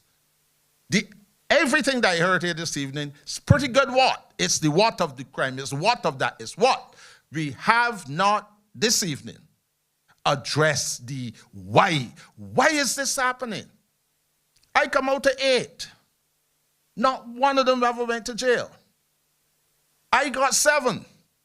Not one of them don't smoke. And a lot of us have very similar scenarios. Why is this happening? Where did we drop the ball? And if we are going to pick it up, if we are going to correct it, it starts right where? The family. I have interest in a place called St. James North. This is not a campaign speech.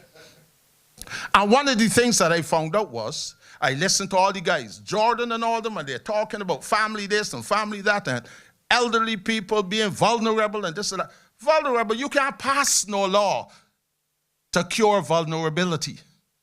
So what did we come up with? We decided to hold a picnic with elderly, just the elderly. Let them find some old men and some old women, exchange some telephone numbers, and now they're dating.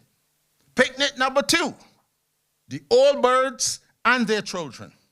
And we have all of these discussions taking place where the children are explaining to them why whenever they visit them, hey, mama, I'm busy, I got to run home, and you can't spend no time. Then picnic number 3 is mother, father, children, and grandchildren, where grandchildren get now to interact with their grandparents, where they get to talk about weekends with each other, where they get to eat together, take lunch together, go to church together and all. We have to rebuild the family if any of this is going to go away. And if we are going to make this a session that is going to be worthwhile, something that we can take out into the 2030s and all the others, we've got to get back to what works. We've got to have situations where we push back against what is coming to us from North America. And until we do that, folks, we can talk about the what all day long. Because if you haven't got no money, if you haven't got an education, if you haven't got this, you're going to jail. But before you go to jail, you may take a few people with you. There's a progression to that. And if we hope to turn that around, we've got to get at the why.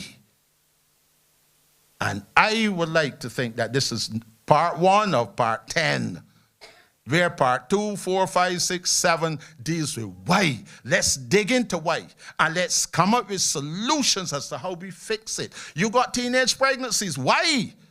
They're having sex, but guess what? All y'all ain't had sex. I had some. But we had a framework. See, and until we are ready to get, we're brutally honest about this, we are not going to fix it. We're going to keep holding meetings.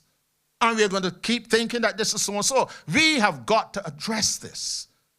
Then look at the relationship that has been destroyed, teacher and student. A teacher can't even say, look at a student now, because that's harassment.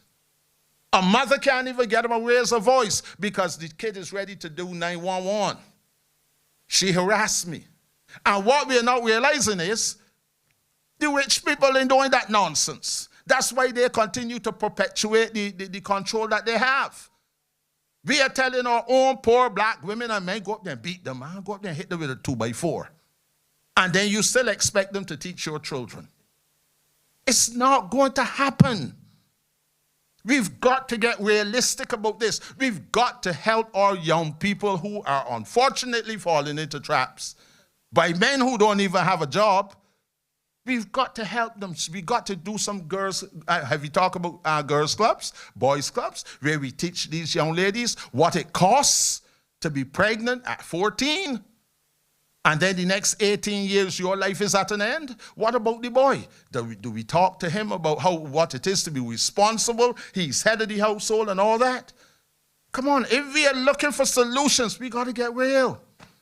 Thank you so much. This is a real study. Hey. Thank you so much. And you touched on some of the issues that we talked about earlier when we were looking at things like the violence of language, self-hatred, which my colleagues on my left mentioned. So we're getting there, but as you say, this is just a work in progress, and it's going to take a lot of talking the issues through to get to some workable solutions.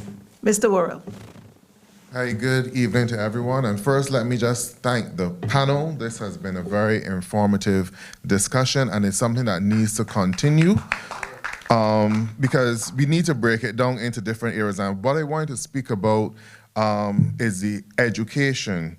And you mentioned it earlier, spirituality and education. And then Mr. Batson, Branch, spoke about the 16-year-olds who are leaving school, what is happening. And I noticed that there's a lot of that happening now. And it seems as though that there is a pervasive hopelessness within our society. And that is something that we need to deal with if we are going to get through this situation. The crime is in two different stages. One, you have the persons who are already involved in it, but then you also have to deal with the ones who are coming into a culture of crime. So what I wanted to ask the panelists, because you hear jobs will help, but we have a different society. From your work, Mr. Batson, in terms of dealing with the young people, because we have to have a session with these same young people to hear what they want. What jobs, or how could we create this environment or these jobs that young people will be interested in? Because you recognize that there may be jobs in terms of debushing and stuff like that, but everybody is not interested in that. And what jobs how do we get young people out of this sense of hopelessness? And that is why the education is not being taken up, because you have people in the school system now who are not paying attention to what they're doing at school because they recognize that it may not be a way out for them. So how do we bridge that gap? How do we change that mindset within the young people today? And is this the time where we should be looking at programs like the BDF sports program? Is this the time where we should really be starting back that program and expanding it in a larger way? And I heard at the St. John speak a couple of weeks ago, they asked about St. John Primary School, and something was said by the Prime Minister that we have to get to the stage where we rationalize the number of primary schools that we have in this country. And I thought that that was not the right approach at this time, because then we will end up in a situation where we have classrooms which are too large for the teachers to manage. And right now it seems as though we need a more individualistic type of educational system where you have smaller classrooms and where the teachers can really teach to the needs of the individuals. And we need to get our people to recognize that education is still important, and to make that part of our culture, as well as Mr. Batson was speaking about, the importance of education, because I strongly believe, coming from a human resource background and in psychology, that everyone has the capacity to learn. You just need to tailor the subject to suit them.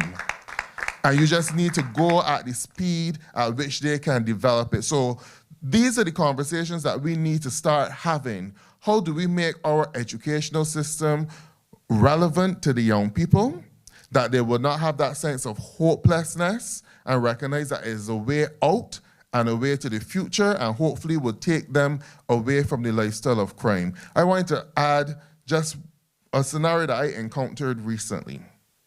And it shows that there's a lot of hurt. Two funerals. One that I was not aware the person had died. Some young man that I did not go to the funeral. I was told, I asked about one of the young persons, and I was told that he died and the funeral was a couple weeks ago. And you know what? The other young man said, well, it's a good thing that he did not die by the gun. And then I was at a funeral where in the eulogy for a young person, the sister said, at least he did not die by the gun.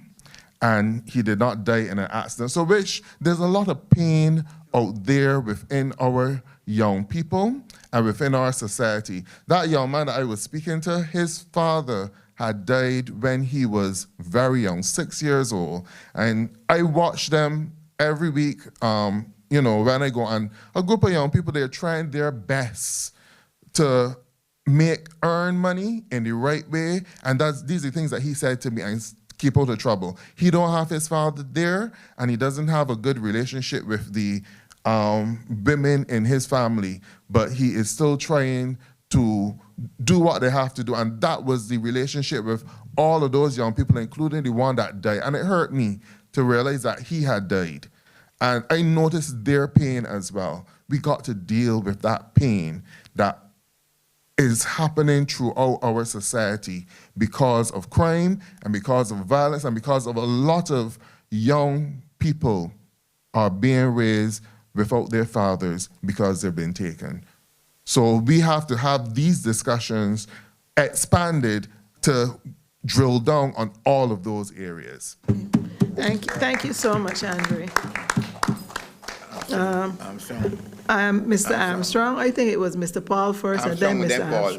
Armstrong. Paul's gonna give it to Armstrong. I am the moderator. Sorry. Just Good evening, all. I want to say thanks very much for this opportunity to witness this very inspiring session this evening.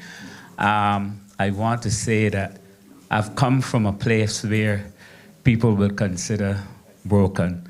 I was raised in a children's home, and that has not been easy for me. And personally, I would have said to myself, that is just the beginning, but the end has to be and will be better than that. And I would have had influences, persons in society that would say things like, I remember having a good friend, she's passed now, but she will sit with me partly every day and she will say, it's going to be okay, it's going to be okay. And that has helped. Radio has helped. I remember sitting on the Radio Future many a day and listening to the programs. You can't do that now. Radio now is such a rah-rah thing. Wake up, bum bum, you know. There's no positiveness. There's no inspiration coming from radio now. And it is a shame because our young people are listening to this foolishness that's coming from radio. And no wonder they don't have a problem taking up a gun and shooting anybody, because that's what you are being fed with. And don't talk about the minivans. That's another culture in itself. But I'm going to end here. What has helped me? What has helped me to be positive? What has helped me? I mean, every day is not the same, because Mother's Day and Father's Day, that's a whole set of, you know, that's another ball game. But what has helped me? That mere image speech by the Right Excellent Errol Walton Barrow. That speech should be in every place, Independence Square, Hero Square, every place where Barbadians gather. It is a speech that's worth reading over and over again. I've got it by my bedhead. I've got his book by my bedhead. And that speech, that mere image speech, what image do you have of yourself, where you want to go, where you see yourself going? That should be made mandatory in every school in Barbados. That mere image speech. I thank you. Thank you very much. And that speaks a lot to what Mr. Branch and Mr. Batson have been talking about, issues of identity. So thank you. Yes, Mr. Paul.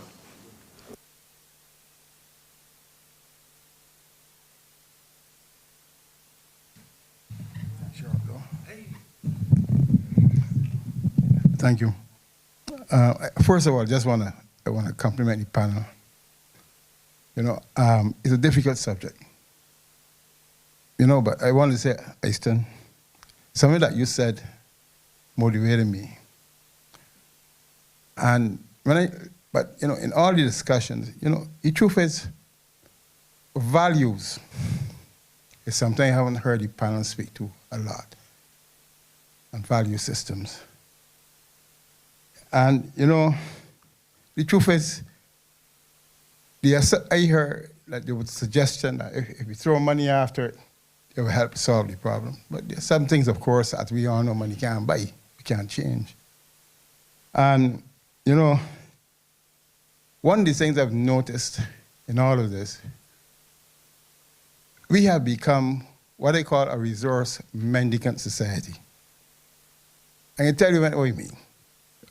When the little fellow growing up in Deacon's Road, you remember Youth Talk? Very good. You had people in the society who actually played a role, and they weren't paid. What we saw developing in society afterwards is that today in our society, you know, to get a fellow to move a nail, he asks you, what is in it for him? What started to happen in our societies over the period? You know, you had people who were prepared to work with young people, Boy Scouts, whatever, Girl Guides, weren't paid a thing, a cent. What changed all of that? What changed all of that was we had bright politicians, or so-called bright politicians, coming in and saying, you know what, man, these people, we need to reward you. We need to give you something to do in it. And they started to pay them. And nowadays, to get anybody to do anything in our society, give them something. I remember you said something about the men. You know what is happening in our society now?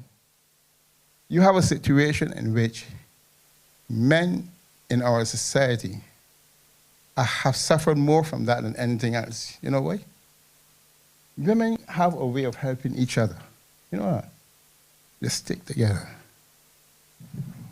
But the most berated section is men, because they seem to think that somehow they could depend, you know, they don't need help. Right? And I don't know if the panel can help me in terms of trying to understand what is happening here. Because in this whole discussion, what we see is the breakdown of values, of value systems, and which today, you know, is most important? The gold that we wear, the houses that we have. You realize that, right? It's just these things, the materialism that's crept into the society to a point where it has become, what do you think the fellas pick up a little shutter, do something because he wants it, right? And the thing is, the virtues, the other things that we used to teach people, is out there. The other point I wish to make, they were the pillars of what we call our society. The school, whether or not we don't want, I heard the gentleman talk about the dancing and stuff. The school, the church. Most important, the school and the church and the family. What we did, we put so much shots at the school and emasculated the teachers to right now, we're looking for teachers in the schools because the good teachers weren't running to get out. We have, the system has basically rendered the schools ineffective in the whole social paradigm that we have here. Till the point where the teachers only come into school because they're getting paid. The church, we don't recognize that in truth. And in fact, the church will comprise of human beings and they're going to make mistakes. They were never perfect before, but the important thing is that they had messaging. But we have gone into the point in our society where we have reduced the church to irrelevance. But you know something? Who used to influence the family? The values start in the church. And then the school stepped in by reinforcing certain things. But we have to tell them, keep your hands off of my children. Don't touch them. So who are you telling me that which family gonna lead anybody anywhere? So in other words, I want to ask here what value systems then? Who is going to promote those value systems? When I come from a poor family, I would tell you that. My mother did her part. A poor woman, and she did her part in the way in which she had to do it. But I would tell you this. And I went to Wesley Hall. If it was not for the teachers at Wesley Hall, I would tell you this, right? And a certain man named Harold Tudor at church that intervened in my life at a critical time, I would not be where I am today. That's just the facts. My mother reinforced it, right? But today, the church can't touch you because you're only sending the children to church. And the school, you're telling the teachers, hands off, my child, don't even hit it or shoulder hit too hard, because as far as I'm concerned, I want it, and you, the parent, can't even spell parenting backward. It can't help it work. I want to hear from you. Let me hear your panel. Thank you, Mr. Paul. I think that Marcia was starting to touch on those things when she talked about spirituality and the church and so on, but I want to ask about, I think that, we talk about the church today, but what about the mixed messages that we are getting? The influence of money, the contradictory behaviors we are seeing in the society. We see the contradictions, but yes, we are being forced to accept these contradictions. It's confusing. The society is confused. Just to clarify, you're talking about the contradictions from the church? The contradictions that we see in the society generally, the behaviors that are contradictory, but yet we are being forced to accept these things. Right. Well, when I talk about faith, because I saw some of the comments online, people are thinking I'm trying to say that, that you have to become, I guess, baptized. No. Or, what. No, we're talking here about values, and that's what my brother there talked about, that most of us, the value system comes from that place of faith. And the faith, it could be the Muslim religion, it could be Hindu, it could be Rastafari, as the brother was saying, that they met and how they push those kind of values in their faith. So I think that is where we begin to correct these things that you're talking about. And the confusion in the society about that love for money. You meet a young guy and you said, okay, what you want to do? I just want to make money. I just want to make money. So that's where the values are reinforced or taught, and they're reinforced at school, because like in my case where it wasn't at home, because we were all into that life. But then I went to church, and then there was school, and, and for somebody else it might be a mosque, but the point is that it's a place where the values are taught and then they're reinforced. Yes.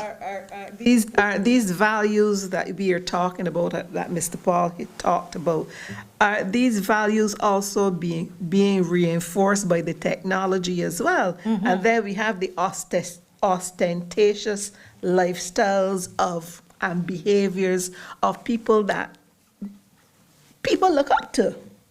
All of that is setting values. We're talking about what Mr. Brandt said about wanting these material things that you can't have because you don't have the financial wherewithal to get to this lifestyle that everybody is pushing. It's being pushed at you every day. The church is in the background now.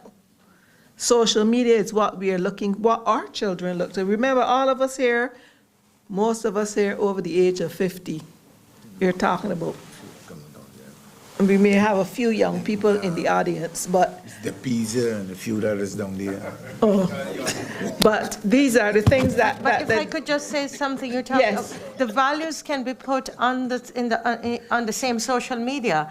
It's finding different ways of teaching values and reinforcing selling it. Yeah, different ways of doing it. Yeah. I think I heard today on CNN or MSNBC that one of the states in the United States decided that every classroom will now be adorned with the 10 Commandments. This morning I heard that on one of the stations so the state's taking a position that they're putting the 10 Commandments in every classroom effective sometime. I heard that this morning. There was a lady that, Tony?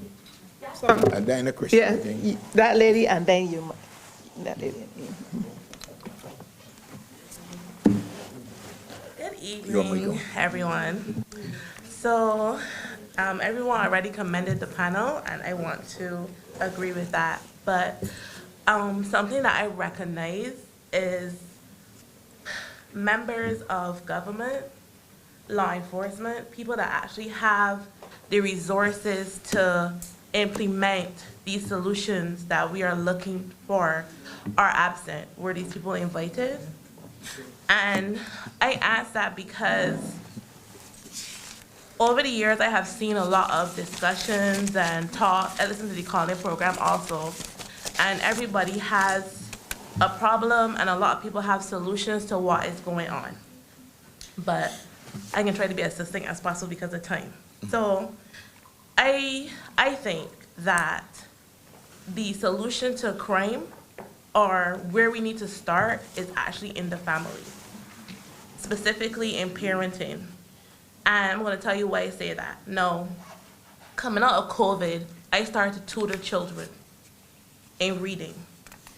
And a consistent thread with the majority of these children is that they have been in school. Some of them a year before 11 plus have passed through the school and do not have a bookshelf. Their mothers are concerned about their children's education, but are restricted in what they can do because they either have to go to work or be home with the children, and the children are going to lack things. Parents need the ability to parent, and it starts with being able to sit and have time to read with your child, talk with your child, know what is going on. And I can tell you from experience that that's not the case.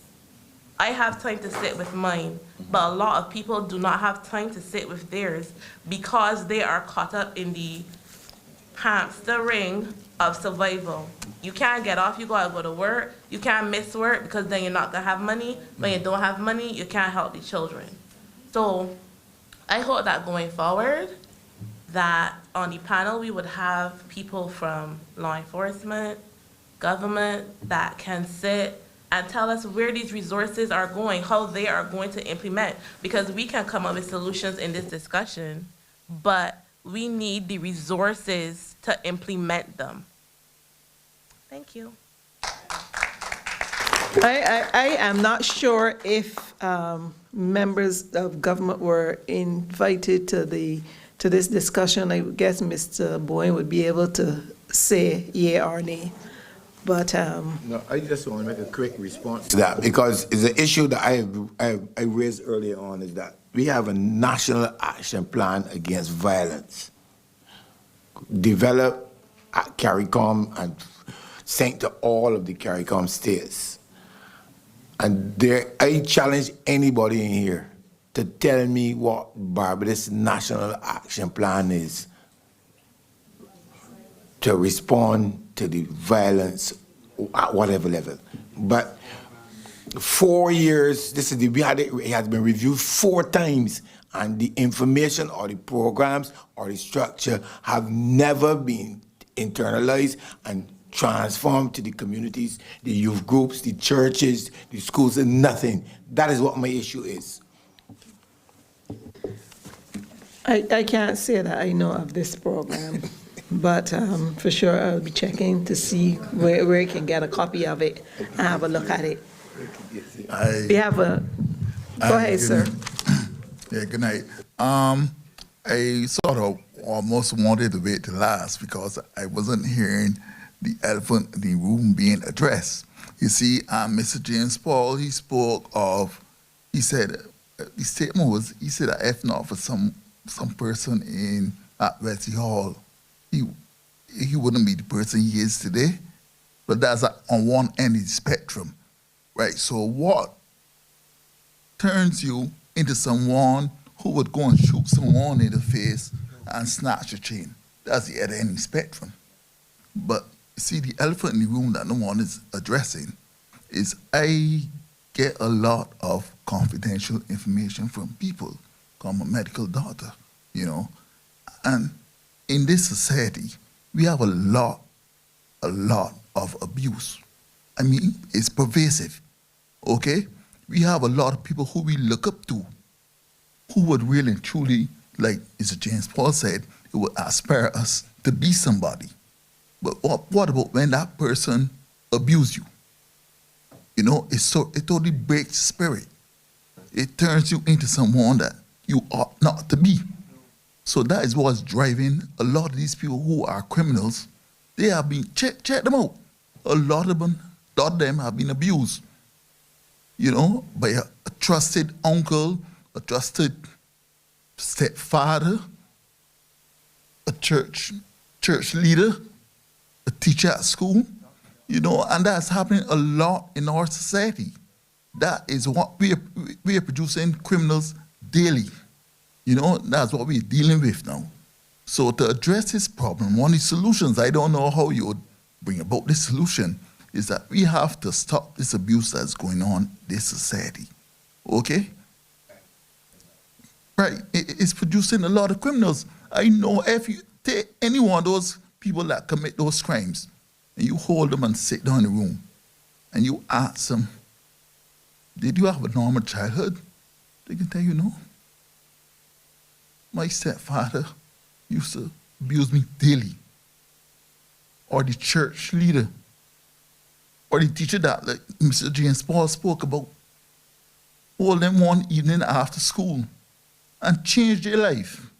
And then they become very angry, and they don't care now with nobody. They do anything. They commit any crime. And you can't tell them what to do and what not to do, how to dress, you know, how to treat young women. You can't do none of that because they have been tarnished. You understand? That's the problem we're dealing with in this society. I thank you for raising that again, because that is one of the issues I think Mr. Batson on Mr. Branch raised, the problems that we have with abuse. You want to say something? I one day I was watching some little guys playing draft. I passed by this boy got this rum punch thing there by the polyclinic. Gary's rum punch. And some guys there playing draft. And the fella made a bad move, and they said, man, a bad move. And the man bung up to me to beat me. And I said, what's going on? The fella told me he was getting abused for the last 2 years, and he's going through counseling. So no male that touches him can expect any other response except a violent response. Okay. Mr. Branch, you want to say something? Yeah, I would like to touch on the topic that the doctor was talking about, abuse. Yes.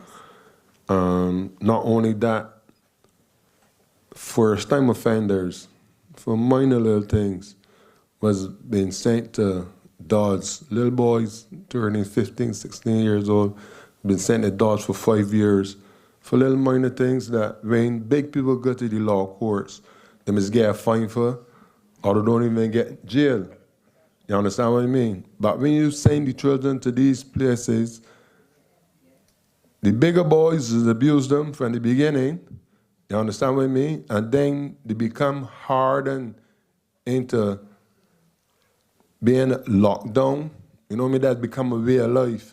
So you see that them seeing people now, 75% of the people, or even say 90% of the people that went to Dodge and them places is graduate and get to prison, because not only that they get abused, but when they come home now, people is just keep trying the same thing inside the dish all the time. So that's still abuse too. You understand what I mean? So at the end of the day, the cycle don't stop. So if the cycle don't stop, crime will always be on the rise. right? We gotta learn to compliment people, and that's one of the reasons why I come here today, you know. I come here to beg some of these men that lay me up on the blocks to go along back home. I come to beg the mothers to open up the doors and let them come. The children mothers, the children, let them be a part of things that going on. Even if they don't have the money to bring, still let them come and say, look, that's your son, hold you and kiss you and hug you up. You know what I mean? Carry you to school tomorrow morning, go back for he. All these is things that I do, you know. I be doing the government work, and when it's time to go for my children, they gone. You understand what I mean? Because at the end of the day, if I raise them to be men and look out for them, later on they can look out for me. Right? And when they see me get them good morals and good things after a man, I went through all the things that you went through, you know, because my life was hard too, you know. You understand me? People feel I just get one day and went and sell drugs. My father died when I was 3 years old, and my mother went to America when I was 15 to live for a better life. Who could tell me to don't do something? You know, me, I went to Allen School and had a dance school at third form. And diving in the wharf, going in town and steal, all these kind of things.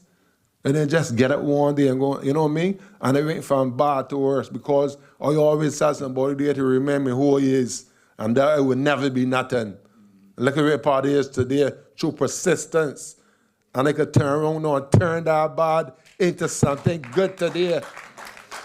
By trying to save somebody every day, I say, even if I could save just one man, and he too could turn around and save somebody else, the world can get better. So what we want everybody to do is start complimenting one another, saying that we can make it, we could be good.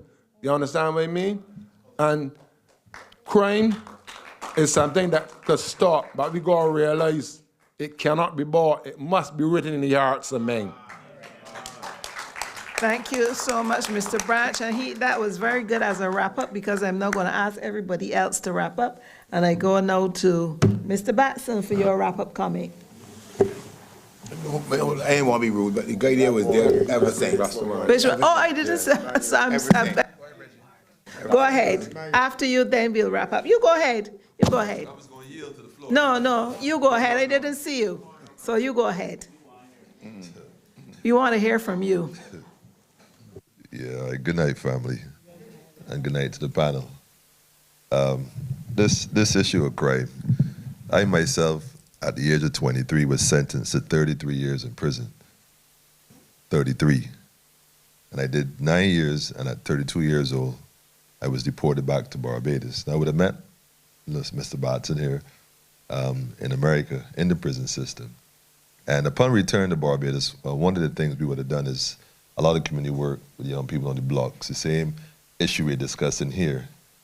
In 2012, there was a task force on crime prevention by this same government, well, DLP, not government, but this particular group. And it's interesting because one of the things they did was they were studying the program that we had started, which was called BIAP. And in this, it was like a 3-day, I think it was 3 days they was there. And at the end of the day, they had big discussions, and they said upon a big board, they said the only plausible solution for the crime in Barbados is the Barbados Youth Action Program. You remember that, Lumumba? I'm not sure if you spoke on it earlier. Well, okay, I'm going to speak on it then. And what we would have done is we would have gone in several communities in Barbados and basically brought peace where there was war, namely the Pine. Bringing almost every block in the Plain, only that one little dome, remember? Show it to Armageddon. And like Bonga Lights rightfully said, though, yeah, the police did show up and start disrupt that peace. And that was just a reality. Not sure why they would have done that, but it happened that way. So I say all that to say this. We can look at the social fabric, we can look at the religious aspect, and we can have all the different ideas. In reality, when we're dealing with the youth today, let's be realistic, our young people are faced with things that none of us growing up had to face, namely social media. And social media is a phenomenon, man. It's a system where it is socially engineered to destroy them. And it's obvious, there's more destructive stuff on social media than there's positive stuff. Not that there's not positive stuff. So that's the religion of this generation. The religion is social media. Whereas growing up, it might have been Christianity, and another culture, it might have been Islam or whatever else. Our young people's religion today is social media, TikTok and IG. No matter how we splice it, you could hide the phone, you could turn off the Wi-Fi, they're gonna find a way to get that addiction because it has become an addiction. And like people who are on drugs, like, Einstein, you would know, the minute you treat a person who's addicted like a criminal, they're gonna create criminal acts because the addiction isn't being met. They're not fixing the addiction. Mr. Paul spoke about fabrics and values are important. But what's even more important is meeting people wherever they are. It's okay for us to be all, holier than thou and feel we got it covered because we never got locked up and whatever. A lot of folks would have gone to prison had they got caught. A lot of us got away. That's the reality. A lot of us still getting away. Waiting on the commission report. But on a serious note, just to conclude, if we be truly serious, and I say this, I've been to so many of these sessions for years, from back with Mr. Thompson, shout out to Hamila, by the way, to Ms. Motley and all the others and everybody else in between. And the one thing I could say that's consistent is that we talk about helping young people. That's what was most consistent. But from the ground level, the work that I know for a fact, I'm not sure if you've spoken earlier, that people like those, what we call community representatives, who actually love young people, who love Barbados, who love the people of Barbados, there's a lot of people on the ground doing the work. And so this is good as an initial movement, but to get this to be effective, the next one, you got to have it in Valerie on the pastor, or the Plain on the pastor, or Deacons on the pastor, or the farm on the pastor, or the Ville. We got to go on the ground, boots on the ground, front line. That's how we got to do this. And this is the only way. And you leave it open, and the folks going to trickle in. They're going to come slowly but surely, but they're going to come. Because as a people, we talk about spirituality. In my wrap up, let me say this. We cannot do this without God. We can't. That's reality. And one of the things we got to realize is that it all started with us initially. We say we Africans, right? We like to bring culture into the conversation. Well, guess what? Let us have our culture back. Give us the drums. Give us the food. Give us the dance. That is our culture. I know, and those who don't recognize it, literally, that's why they stopped the drums. That's why they stopped us from chanting on what they call the plantations, because they knew once we had that, we had solidarity. And I give thanks and I yield the floor. Blessed love, family. Thank you so much, sir. Thank you so much. Okay, we're in the wrap-up stages now, and I wanted everybody to say their piece. Mr. Batson, you can say your piece now. Can I say my piece? Peace. Yeah, but thanks for inviting me. And as I said earlier too, and I hear it being said again that, this should not be something that, we actually hear because of, and I heard the young brother said that last night another youngster was killed. And we shouldn't just use their deaths as, to make mileage on where we want to go and forgetting that we got work to put in. We got work to do. And I hope that this is not just for today or this seminar. Emmanuel could tell you we've been to many seminars, many this, many that from both sides, and nothing ever comes out of it. I hope that today that, something comes out of this more concrete, because we losing our youths now. Not even weekly. We losing them daily now. You see what I mean? It's by the days now. So this is serious. And again, thanks for inviting me. And I'm ready to work. And I know there's a lot of people out there ready to hit the bricks. Thank you so much, Mr. Aline. Dr. Aline, your final comments. Yeah, this has been a lifelong effort. I went to NUPW and I started doing anti-gun fights in 1999. Every workshop we brought the police, the school children. I remember a guy from Garrison turning up, and the police brought the guns to show us how the people hide them. And a guy took up some fancy gun, 12 years old, and broke it right down in front of us. How you get to know that little man? You see it on the internet. On the internet.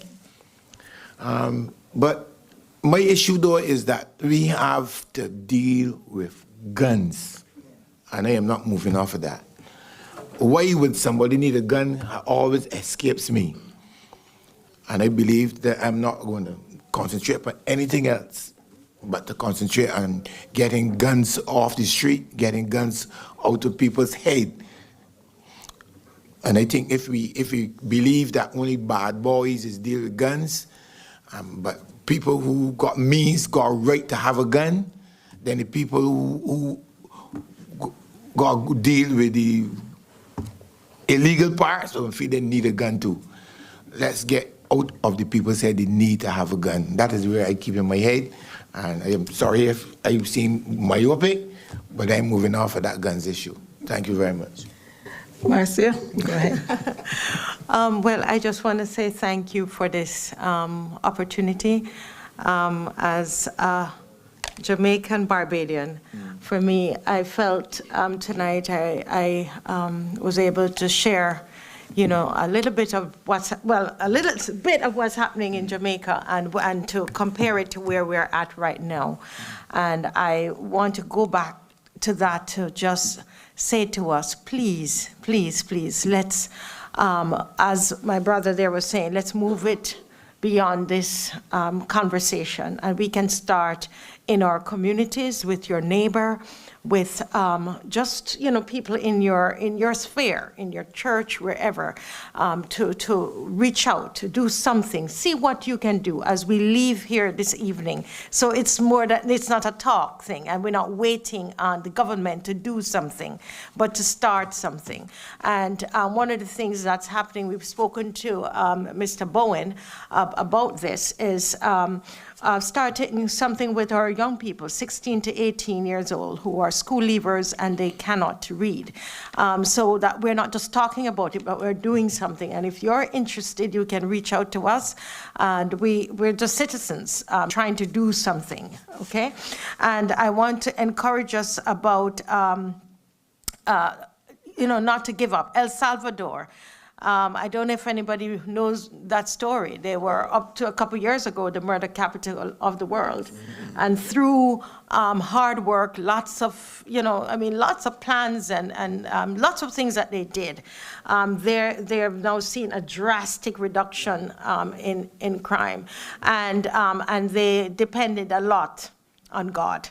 I know we don't like to say that a lot, in this day and age, but for the president himself said God played a very, very significant role in that. So I want to say to us Barbados that it's not too late, but we don't want to wait too long. We're small and we can do it. If we work together, everybody unite and we can get it done. Well, I want to say my thanks to the panel for coming, my thanks for the audience here, and for the 741 people who are online participating and watching us tonight. So it's only left for me now for the Leader of the Opposition, Mr. Ralph Thorne, to deliver the vote of thanks. Thank you very much. Thank you very much, Rose. Very simple task to say thanks to everyone who came, especially the panel. Lumumba, I think I'm supposed to do something of a synopsis. Lumumba spoke of the culture of violence. Mr. Batson,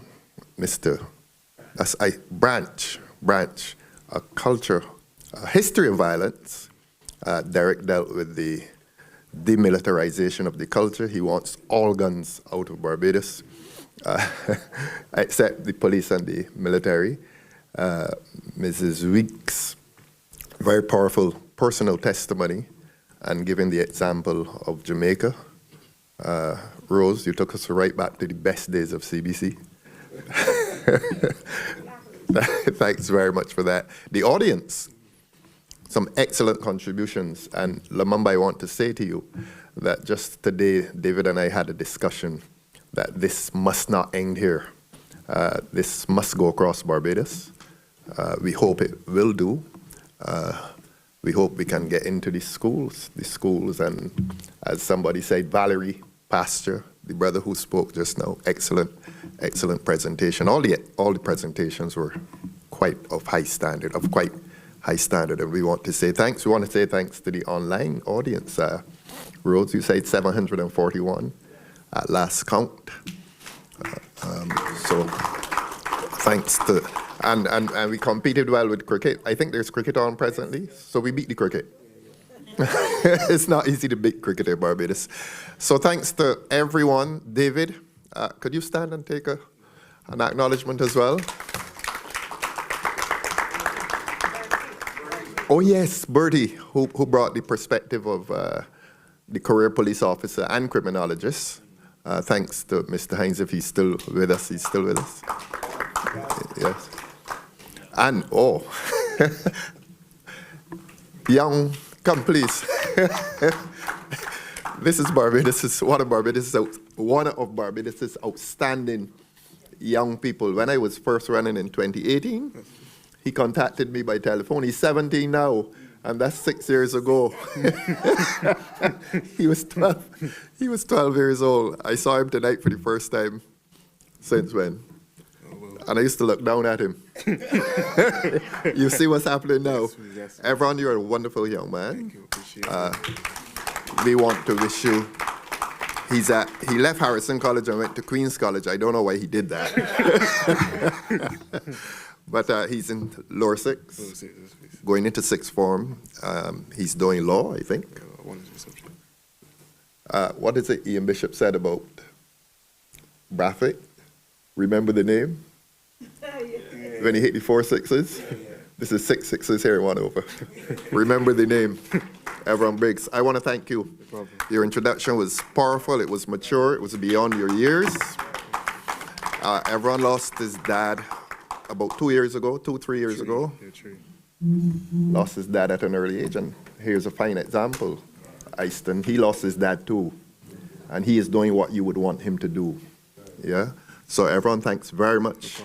We look forward to the best from you. Look, we're not getting the best of our young people involved in politics, and I hope that this young man would find his way into political service. It's about service. Remember that. It's not about celebrity.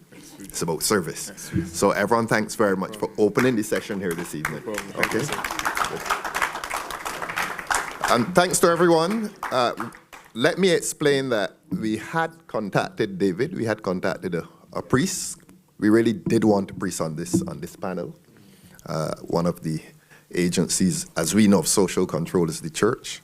So, Marcia, we're sorry we didn't have, you had to stand in as the priest. But thanks, everyone, for coming. We have to do this again.